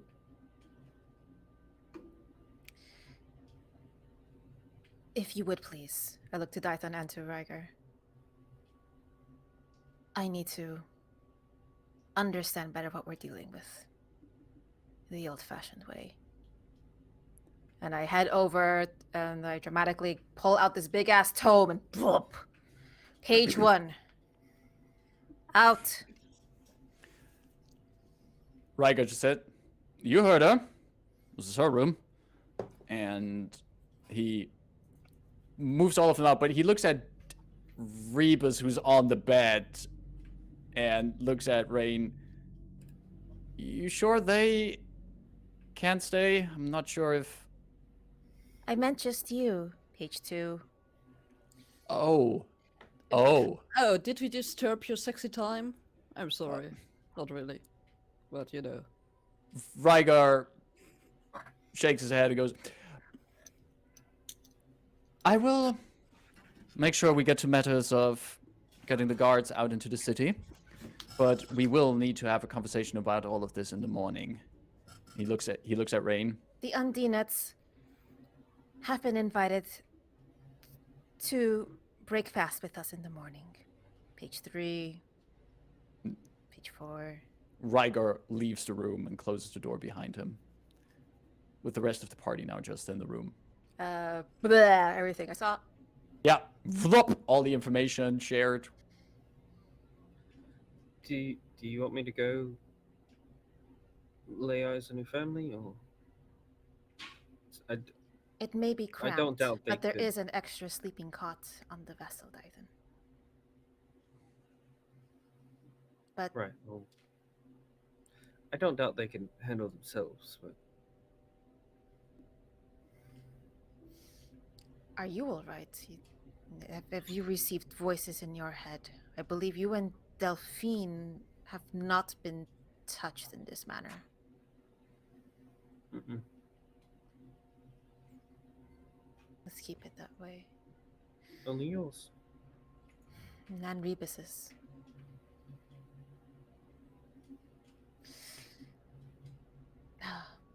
Matt, supposed claims of madness, whatever that means. Eyes that have the means to petrify. The MS. Any of this coming together arcanely, historically? So, while you're also perusing the book, while you're thinking about this, can you give me an Arcana check with advantage, please?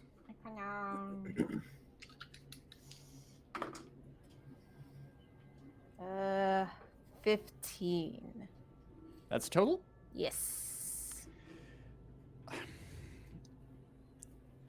You know that from all your adventures that you had so far that interact with the planes, where the planes have influence on things, the one plane that is associated with Please, not that one. Please, with the not that insights of madness, with one. Not that one. the Any plane urge but that of one. unmaking, Please, not that one. and No. the only plane that you know that has never been coterminous with Eberron, that has never been in such a position to create manifest zones out in the open world. I didn't want this one. No. And you flip the page and you see the name of it on the page. Shit. Zoriat? Fuck. Zoriat. Fuck! Says Rayn loudly. How worried should we be?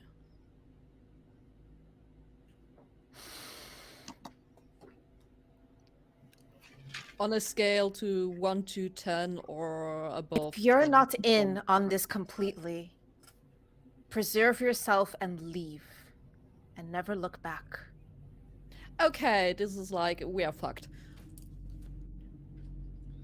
Dythun's gonna walk out of the room, but heading to the Undinath vessel.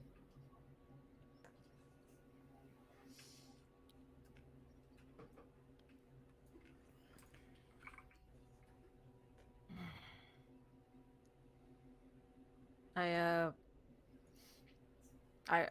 go grab like half the pillows that are on the bed. I assume Rebus is still kind of sitting on there, and I just kind of make myself a cozy hook, and I start going through the book.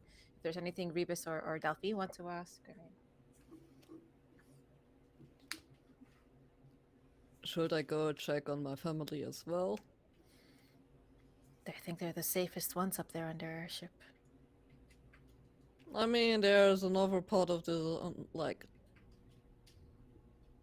down here as well. Not in this ship, you know. I think it would be best that they join the rest of the family on your airship. Oh gosh.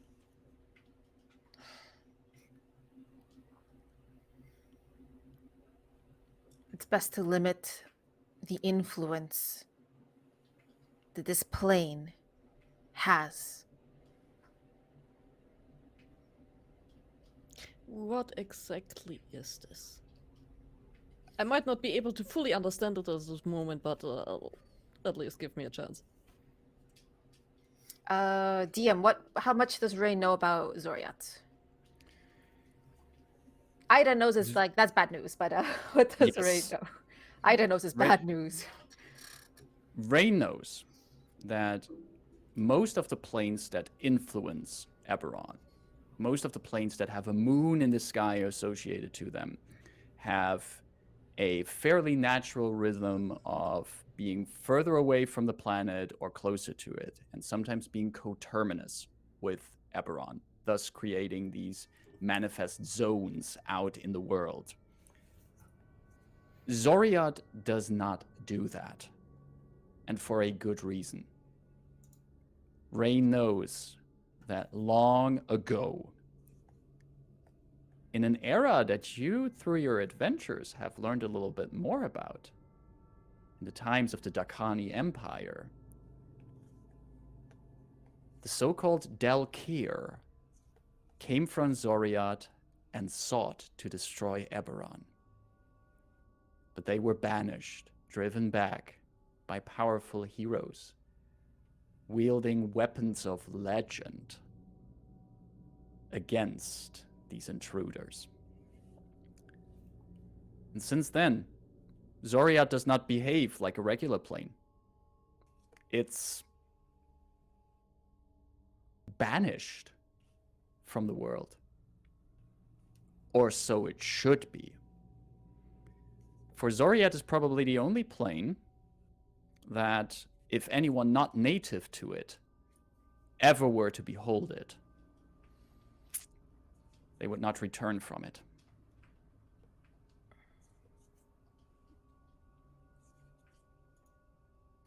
I think I grow a little bit of appreciation how they managed to use Risia, the plane of ice, to trap an aspect of Zoriat.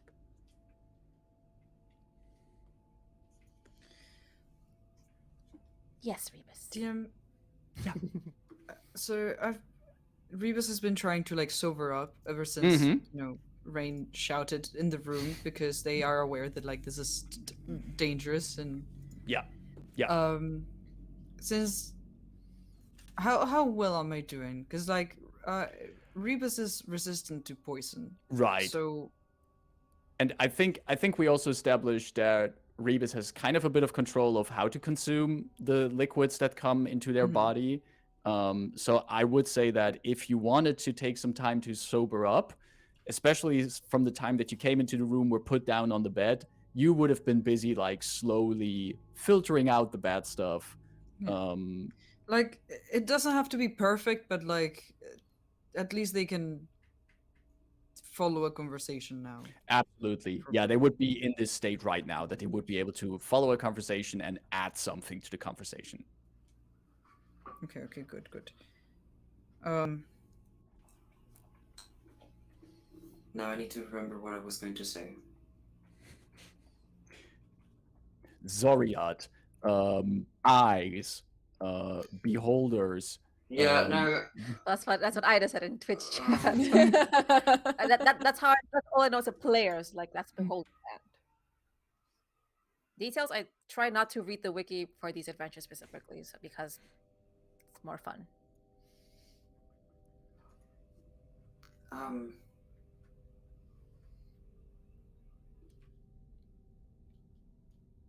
God. So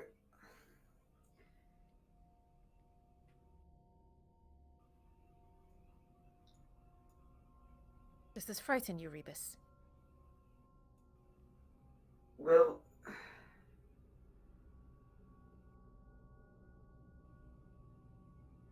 right, I remember. The entity from Ice White Isle mentioned that they had to thank us and also some other person who in their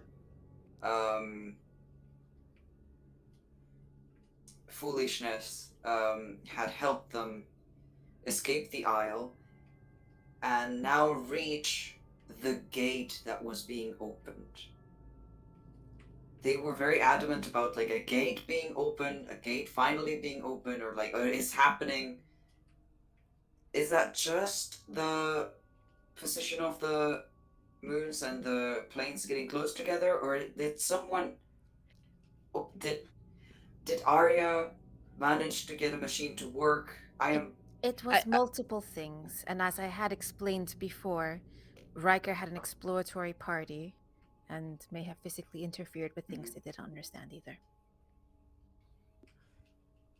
I see. Delphine? If it was Aurea, I will definitely kick her over the edge. I'm so done with this woman. Well, anyway, I will go over to Colton's ship and reveal what just happened, because it's seems to be like one of these days where just shit goes down. Also, did I understand correctly? There's currently a person somewhere. Well, Dythun threw them overboard, right? Or to the water. But there's currently someone who can just petrify people. Rebus, would you accompany On, like, just. Absolutely, yeah. I won't leave this quarters. I will be busy studying what we're going up against. Okay. Yeah, absolutely. I will see you all here in the morning. Good luck. Be safe. If there's anything you need, come to me. I will not leave this place. And for the record... Should we... Go ahead. Should we leave a stone with you so you can call for help if needed, or... I know you can handle yourself, but, you know,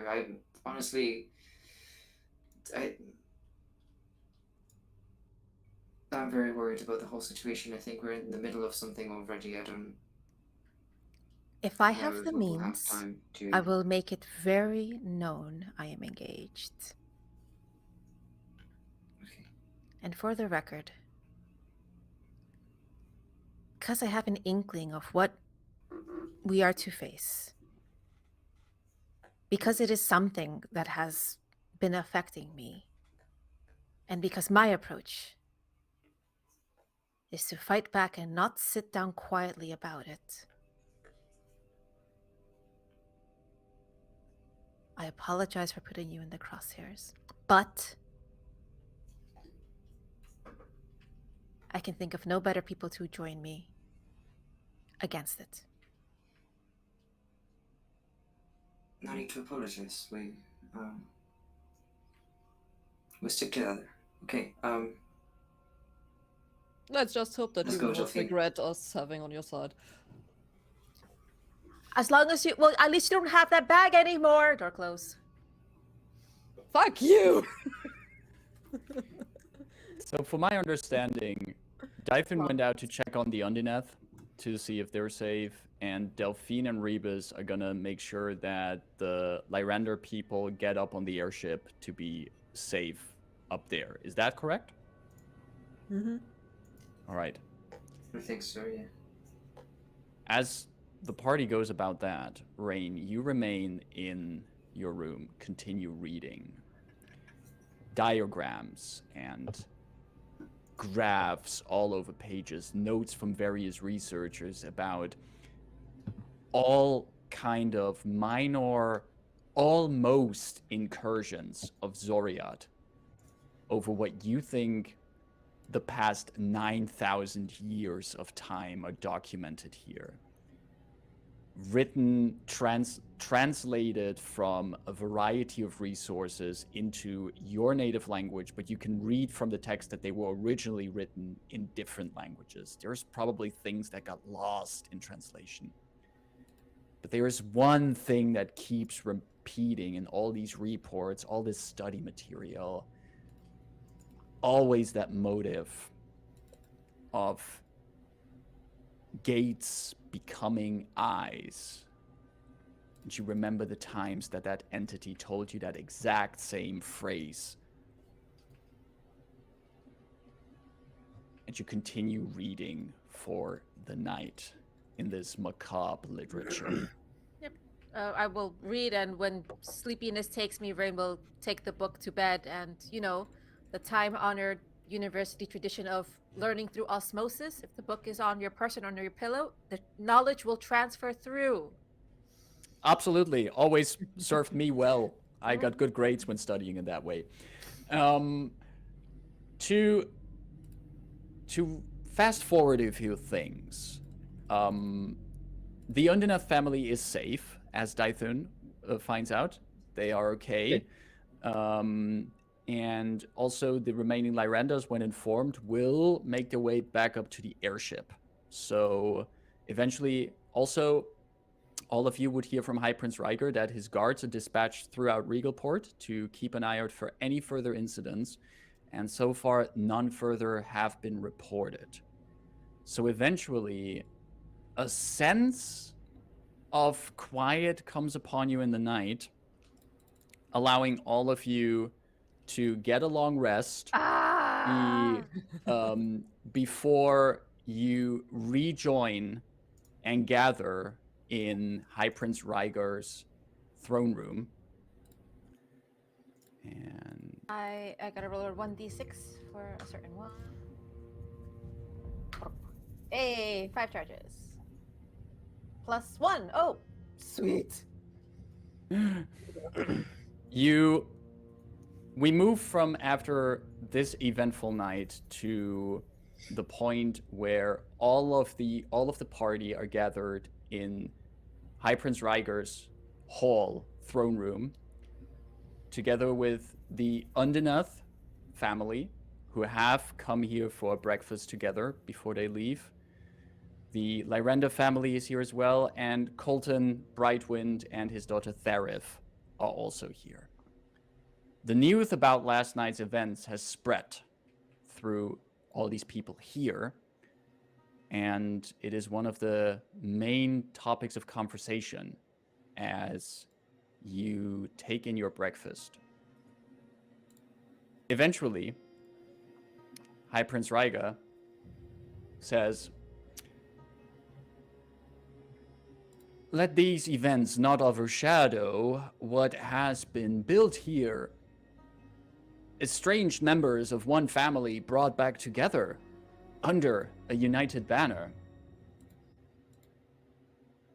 As befits my station as High Prince, I shall make sure that these problems in my principalities will be dealt with swiftly and precisely.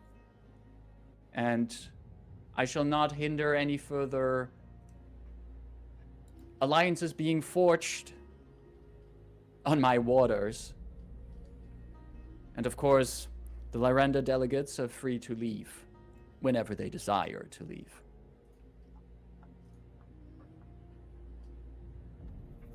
And Marin looks up and says, I assume that also includes the Undeneth family are free to leave when they need to.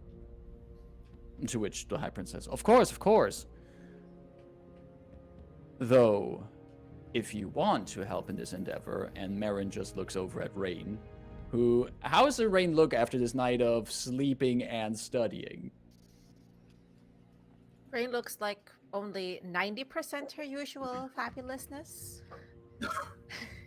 So, definitely read as much as she could. And Rayn has this like quiet, like pensive, like stirring in her head. She's not very strategic, but she's just like mulling over everything. She looks preoccupied. Short answer. Gotcha. But she also looks like she's intensely on it as well. Right.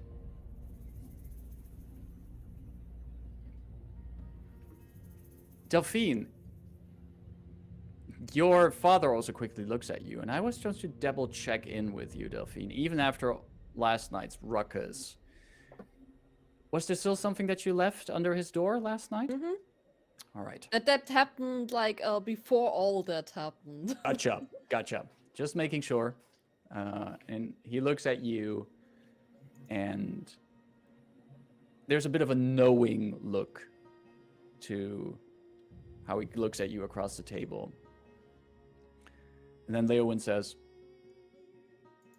I will further discuss details of our arrangements with Lord Colton here, and we shall dispatch and return towards the continent in the course of the day.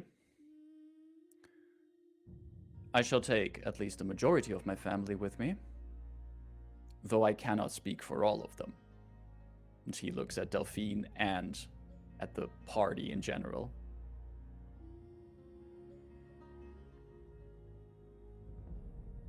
To which the High Prince says, that is actually, indeed, a matter. If, and he turns towards the party,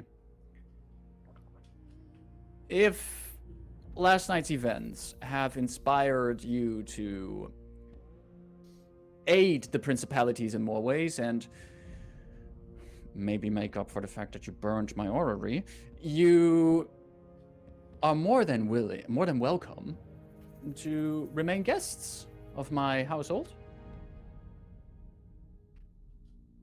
And will also, of course, receive the full support of High Prince Rhaegar and all he has to offer in dealing with this enormous crisis.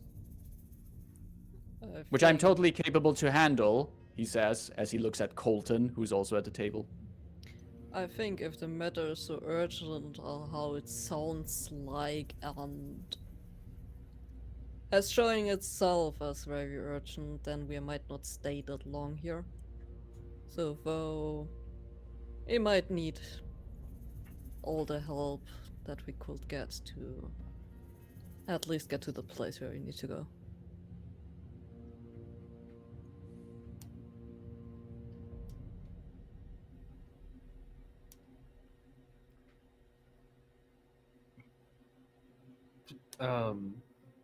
Dythun's gonna turn to Rayn at this point. We're heading to Kubara, right? Is that not? Did I misunderstand this? We ought to be heading to Kubara, but it would be wise to do some shopping on someone else's coin. Aren't we owed some payment? Yes. I say Payment. I say quietly to Dythun. I mean, we're at something, surely. I think Leowyn was promising quite some payment for this thing, and I'm a bit spent. This is I don't really quite have the words to put more innuendos into making this entertaining. It's that sort of place and situation, Dythun. Yeah, I'm surprised even myself. If you don't have any funny quips to say about this, then I'd say we best get moving as quickly as we can. But yes, sorting out previous arrangements first. Mhm.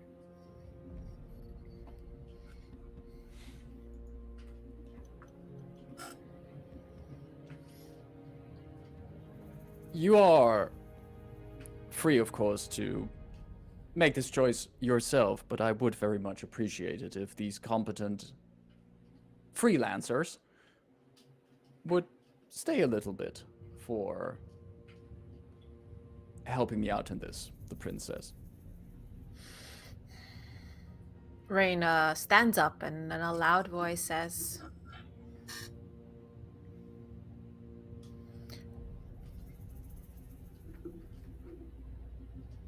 Rayn Undinath of the Thunder Sea and its Triton line will remain to address the threats on Kubara. With the High Prince's most generous offer of cooperation and assistance, as we have come to an understanding that we each seek to emulate the qualities of those leaders who wish to not only command and inspire, but put themselves on the front line for the betterment of those who serve them.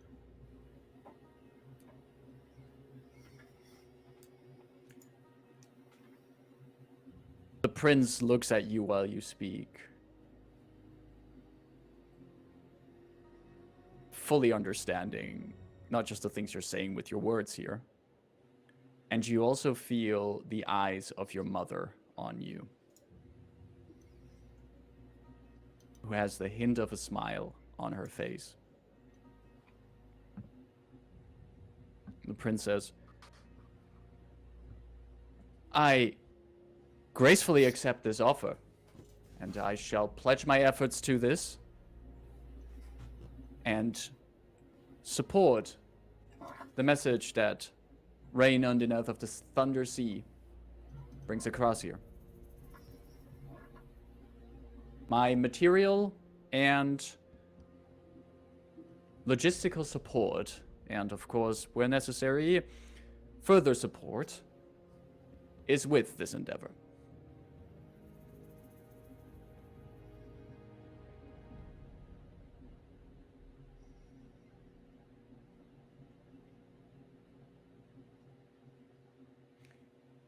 And I'll stand up and like also, I'll keep standing and turn around at the party members and said like, out loud but not shouting so much, but still like, I meant what I said last night. Of all the things we've done, this time, it's dangerous.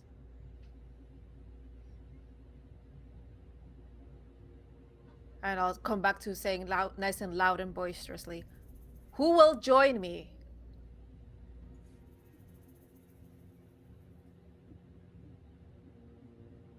Leaning over to Rebus, she says dangerous, like as if there's nothing dangerous any time happened beforehand. Like, not at all.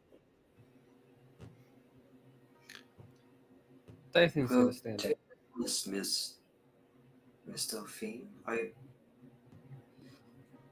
am a bit afraid that she is fully aware we've done dangerous things before, and they might pale in comparison to what we're about to face.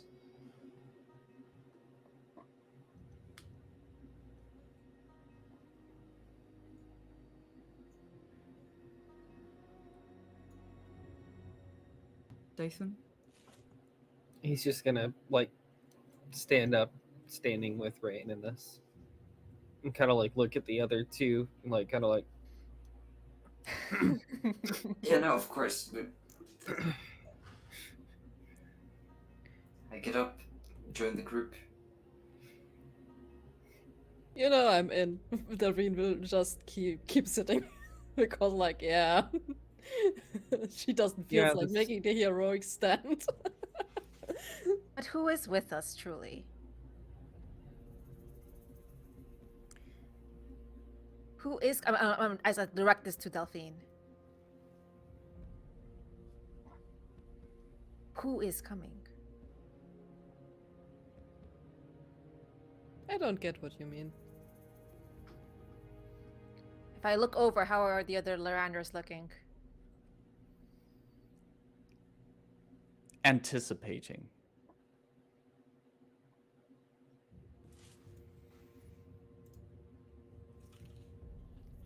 Do I and I turn back to Delphine.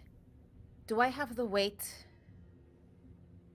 of an honorable, established family, one who knows no bounds and risks, one who has soared, one who has flown the skies, one whose mantle takes on many challenges? Or do I have the friend who has seen me through life and death, who has shown me compassion and kindness and brutal honesty when it was needed? Who do I have joining?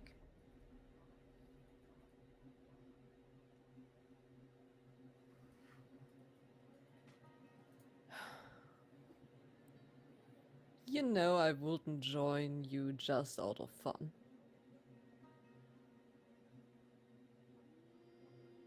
It meant something for you, so.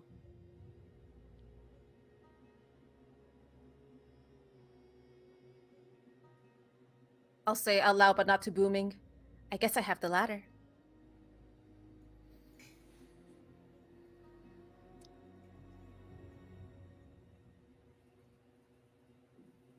The remaining people present here look at the party,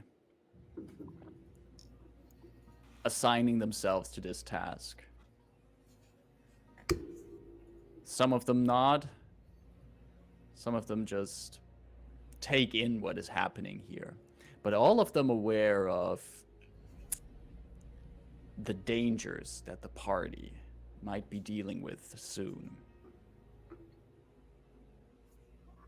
Some of you have family at this table, but to all of you, there are people here that you've encountered before, that you have adventured with before.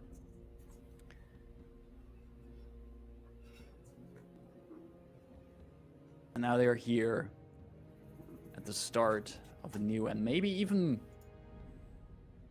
as Rayn has already mentioned, maybe even your most dangerous endeavor yet. Leowyn de Lyrandar stands up, raises his mug, and just raises it quietly to the party. Madrith follows his I whisper example. over to Dythun. How have we still not come up with a name for our group? Just kind of muttering to Dythun, like, Well, like I said, like the last time we talked about it, you were kind of dead, and it felt weird to make a name for the party without you there, and I'm we not kind of. dead anymore. There's I know, but nothing we to got ever think about. sidetracked. There's like a lot of shit going on. Guys, what is going on? I feel like we shouldn't be whispering right now. People are looking. We'll work on it on the way over there. I go back to like looking nice and regal and cool. The remaining Lyrandars have raised their mugs towards you while you were having this little quick side conversation. And most of the people here at the table have raised it. Nimbus has raised it up, and Marin is just looking at things that are going on right now. And then also lifts her mug.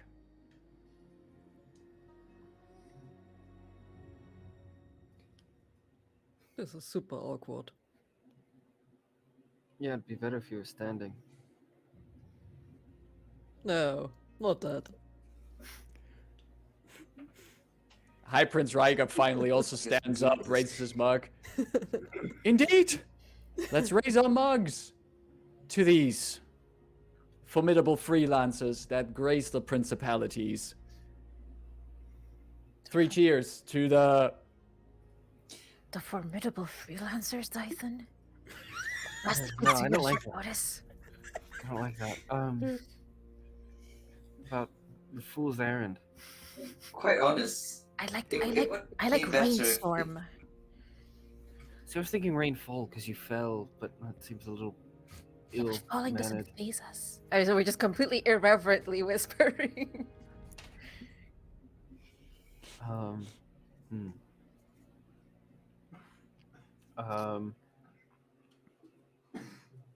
Shit. Well, like, why does Clifftop Adventures actually sound good though? Like, that was a good name. We should have stuck with that. Been there, done that. Where's my mug?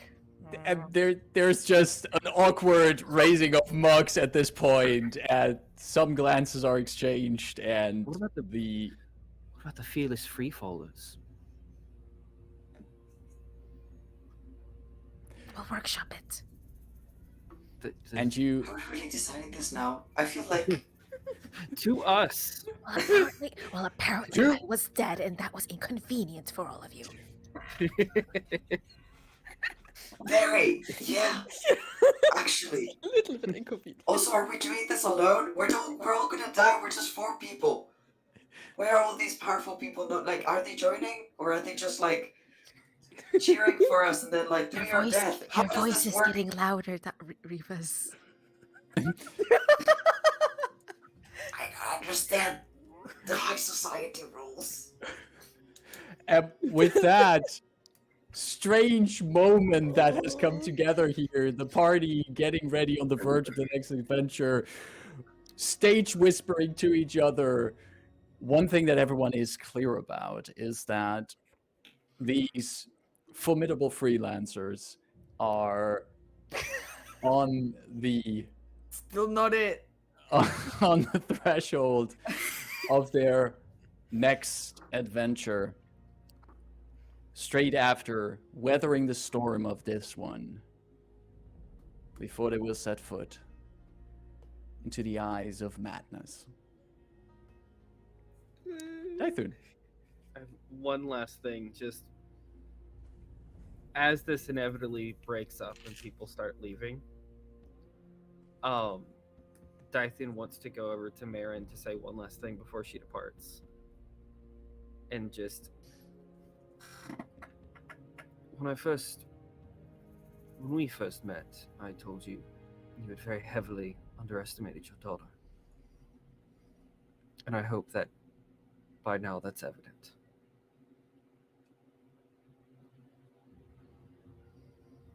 She listens to what you say, looks away and nods. And then she looks at you. Did you ever underestimate her?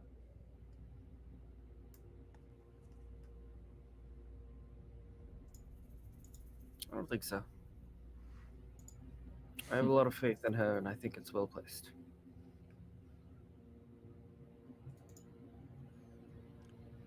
I'm starting to think so too.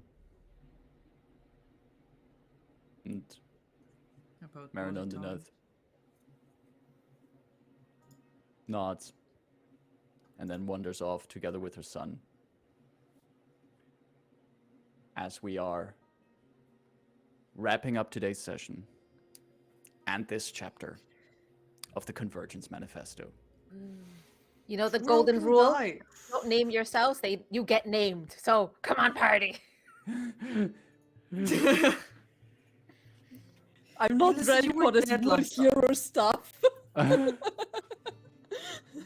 Delphine one- is so not here for it. But that's fine. That's in character. But also, Like, like, personally, I'm not ready for this full hero stuff of going like, hey, we're going to save this world. Like, this is so much but we were pressure. in I front of cannot handle. important people that like Rayn was like, okay, we have to kind of ham it up because there's an audience here. yeah, you got some. We are big so names here. going to die.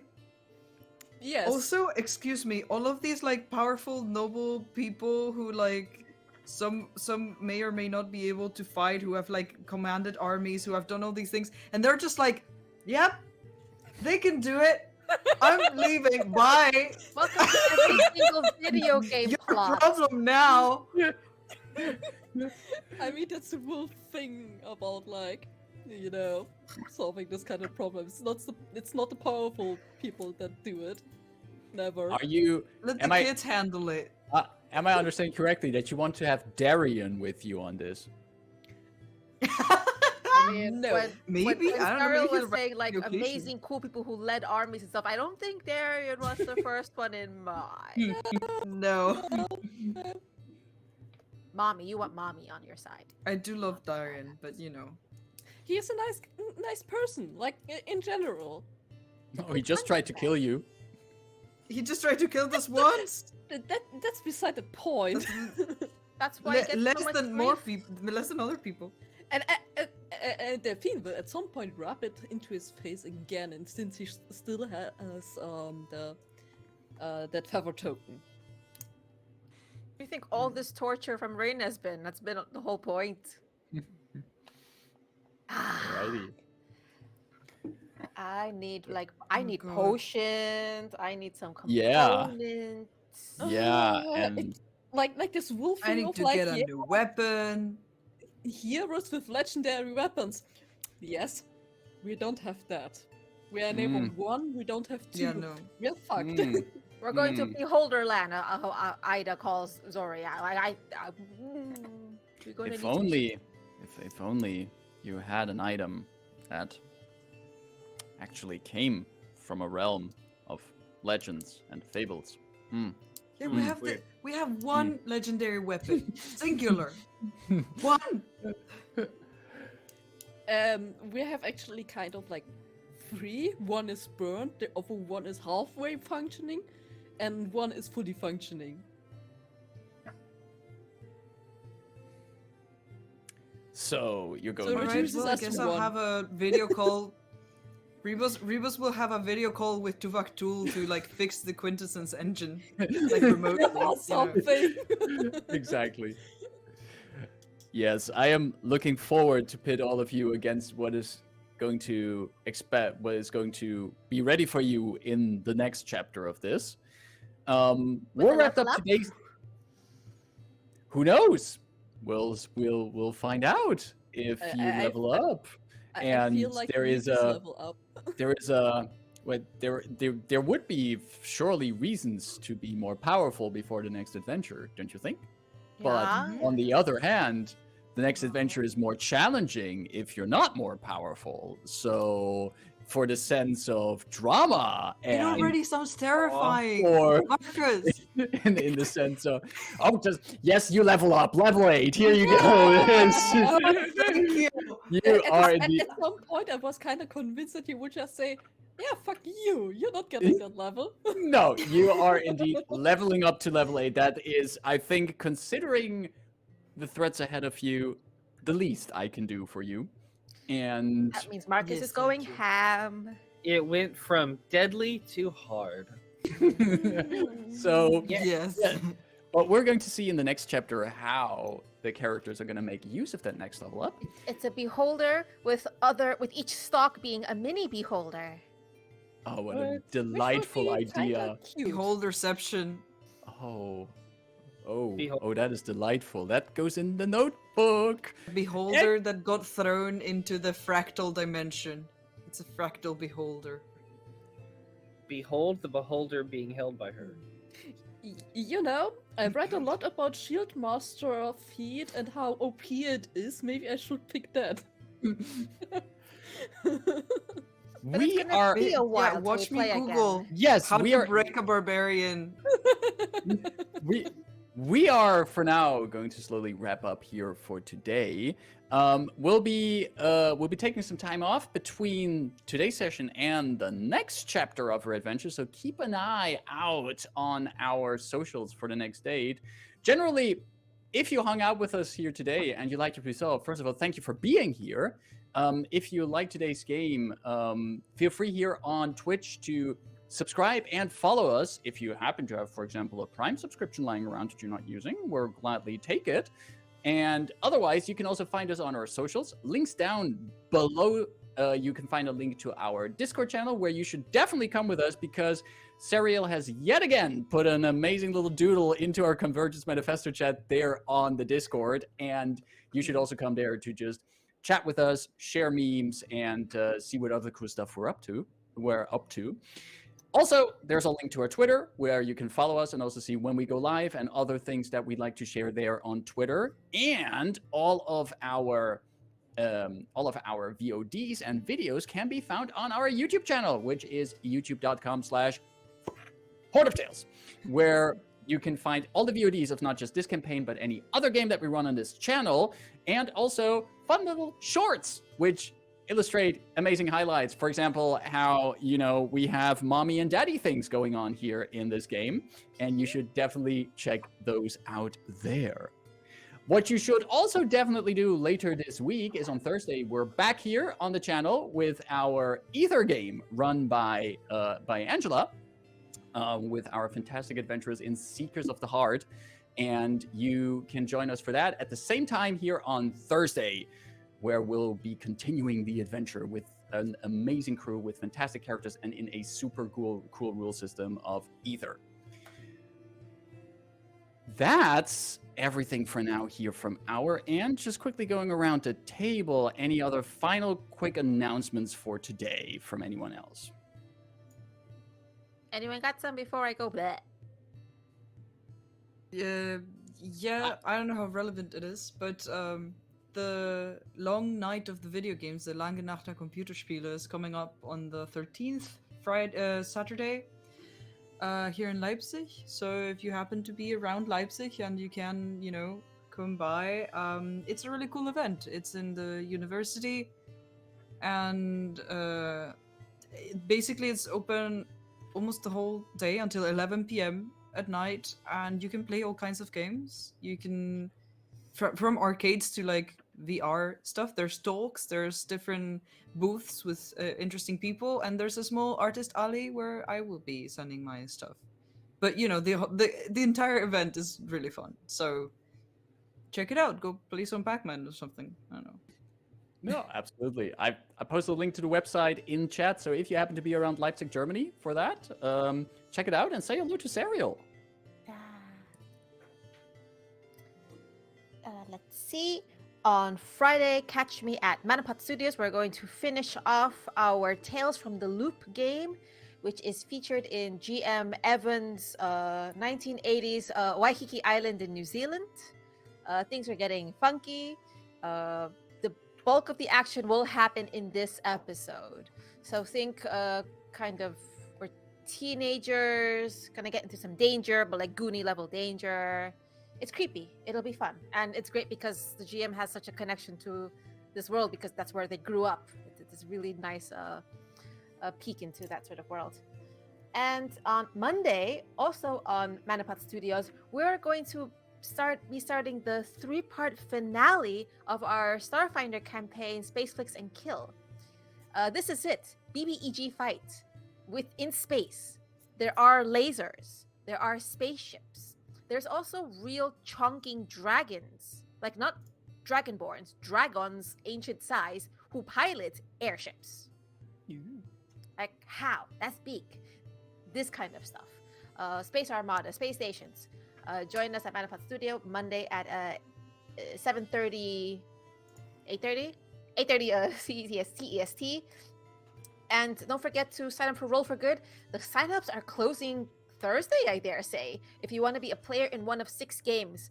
Off the top of my head, I'm just going to read them out very quickly. Opening my document. Very quickly. Go. Thirsty Sword Lesbians. How to be a Himbo, which is a Grant Howitt one page.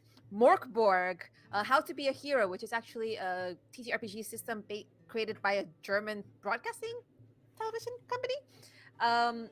Tales from the Flood, which is the same system as Tales from the Loop. Some good old D&D, as well as those 6.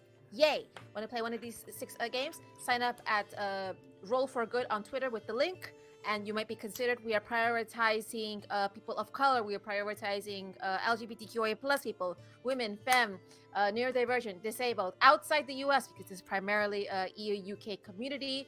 all are welcome, but we care about diversity representation at our tables. So sign up. You are explicitly encouraged to now. Okay, thank you. Thank you very much for that. And any final last rounds for anything anyone would like to share before I take us out for today? I'm looking at all of these fantastic people. We're raiding. We're raiding. raiding. We are raiding over to Girls Run These Worlds, who are playing Inspire Isles, a game that teaches sign language. It is fascinating to watch. You should also just, outside of us raiding there, check out Inspire Isles. Great game, great mechanics, and you learn sign language from it. I want to thank everyone who's been here today. Thanks to my amazing table again for yet another completed chapter of this adventure. So much And fun. You did so we'll good. see us again soon here on Horde of Tales. Take care and bye-bye. Bye-bye. Tritons are always wet. Ha ha ha ha ha.